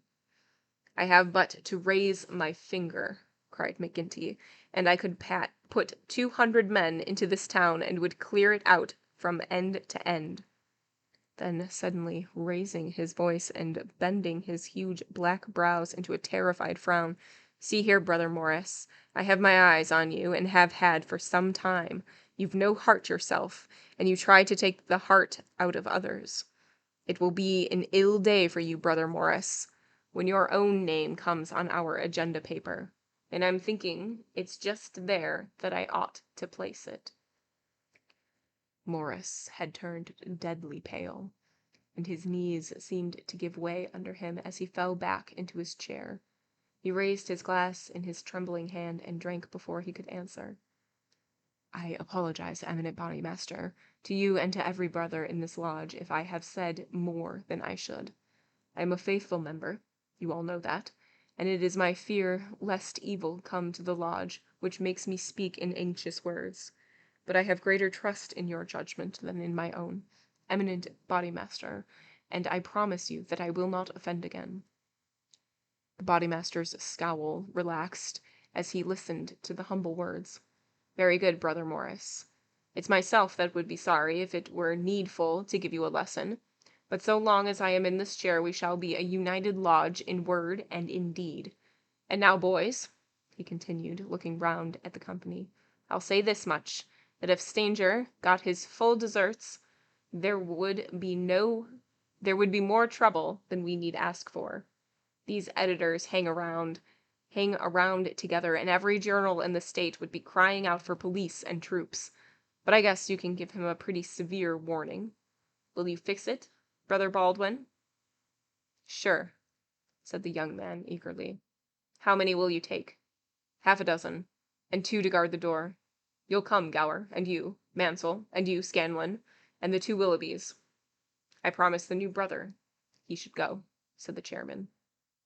Ted Baldwin looked at McMurdo with eyes which showed that he had not forgotten nor forgiven.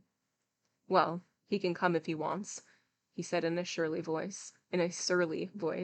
That's enough. The sooner we get to work, the better. The company broke up with shouts and yells and snatches of drunken song. The bar was still crowded with revelers, and many of the brethren remained there. The little band who had been told off for duty passed out into the street, proceeding in 2s and 3s along the sidewalk so as not to provoke the attention. It was a bitterly cold night, with a half-moon shining brilliantly in a frosty, star-spangled sky. The men stopped and gathered in a yard which faced a high building. The words Vermissa Herald were printed in gold lettering between the brightly lit windows. From within came the clanking of the printing press. "Here, you," said Baldwin to McMurdy. "You can stand below at the door and see that the road is kept open for us. Arthur Willoughby can stay with you. You others come with me. Have no fear, boys, for we have a dozen witnesses that we are in the Union Bar at this very moment." It was nearly midnight, and the street was deserted save for 1 or 2 revelers upon their way home. The party crossed the road, and, pushing open the door of the newspaper office, Baldwin and his men rushed in and up the stair which faced them. McMurdo and another remained below. From the room above came a shout, a cry for help, and then the sound of trampling feet and of falling chairs. An instant later, a gray-haired man rushed out of the building. He was seized before he could get further, and his spectacles came tinkling down to McMurdo's feet. There was a thud and a groan. He was on his face, and a half-dozen sticks were clattering together as they fell upon him. He writhed, and his long, thin limbs quivered under the blows. The others ceased at last, but Baldwin, his cruel face set in an infernal smile, was hacking at the man's head, which he vainly endeavored to defend with his arms. His white hair was dabbled with patches of blood. Baldwin was still stooping over his victim, putting in a short, vicious blow whenever he could see a part exposed, when McMurdo dashed up the stair and pushed him back. "You'll kill the man," said he. "Drop it." Baldwin looked at him in amazement. "Curse you," he cried. "Who are you to interfere? You that are new to the lodge. Stand back." He raised his stick, but McMurdo had whipped his pistol out of his hip pocket. "Stand back yourself," he cried. "I'll blow your face in if you lay a hand on me. As to the lodge, wasn't it the order of the body master that the man was not killed? And what are you doing but killing him?" "It's the truth, he says," remarked one of the men. "By gar, you'd best hurry yourselves," cried the man below. "The windows are all lighting up, and you'll have the whole town here within 5 minutes."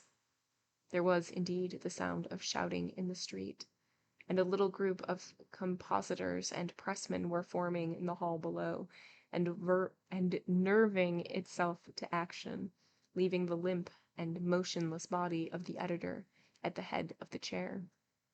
The criminals rushed down and made their way swiftly along the street. Having reached the Union House, some of them mixed with the crowd in McGinty's saloon, whispering across the bar to the boss that the job had been well carried through. Others, and among them McMurdo, broke away into side streets, and so by devious paths to their own homes. End of chapter 3. All right, so this chapter, a lot has happened. So McMurdo goes to his first meeting and he is initiated, and they do some like fear tactics to see if he's like really up for it, and they do actually brand him, which is the same brand that we saw on the fake Mr. Douglas, which is the circle with the triangle on the inside. So now we know how he got it. It was by joining this lodge. And so now he's sitting through this meeting, and the meeting is mostly about people that they are going to kill, or about other neighboring areas that need help to kill or scare somebody else in a different town. And so, yeah, this happens. There is one member on the board who is a little leery and is speaking out. It sounds reasonable to us, saying, like, if you have too heavy a hand, people will rise up against us. Or if we shove all of the small businesses out, all of these big businesses are going to come in and squish us. But the way that McGinty is taking it is that it is treason, I guess. That he doesn't have faith in the lodge and in the club and in what they're doing and blah, blah, blah. And maybe his name should be on the agenda next time. And so, like, that really shuts him up and he gets a little scared and he's like, that's not what I was saying at all. Like, I'm just a little worried, blah, blah, blah. Some other jobs come out, even like a kid, like a teen is there, and he gets assigned his first job. And then they're talking about this reporter who has spoken out against the club and saying, like, there's a lot of bad things happening. When are we going to stop this? That sort of thing. And so they decide not to kill him because reporters and editors like to stick together. And so, like, if they killed him, then neighboring newspapers would be writing about it and it would become like a huge issue. So they decide just to scare him. And it is McMurdo is sent on it and Baldwin is sent on it. Baldwin is the one who volunteered and has like chosen a bunch of his people that he wants to be there. And they're like, but McMurdo, we said that he would go. And so he goes and they scare him and Baldwin just like keeps attacking this guy. And McMurdo stands in between him, like threatening him with a gun and saying like, this is not what we said we would do. We did not agree that we would murder him. So he's like, they're about to get into an argument and somebody on watch is like, guys, like there's movement, we gotta go. And so they do leave and they report that it has been a success. And that's where we left off. And what perfect timing. That's going to be where we end tonight. We will pick up right where we left off next week. So we left off, we'll start with chapter 4. There are 7. So 3 more chapters and then like a short little epilogue. So not too bad. We'll be very, if we don't finish next time, we'll be very close to finishing. But thank you all for being here. As always, whether you lurk, whether you chat, I 1000% appreciate you. And I 1000% appreciate your support. If I do not see you next time, I hope to see you very soon. I hope you all have a great night. Bye.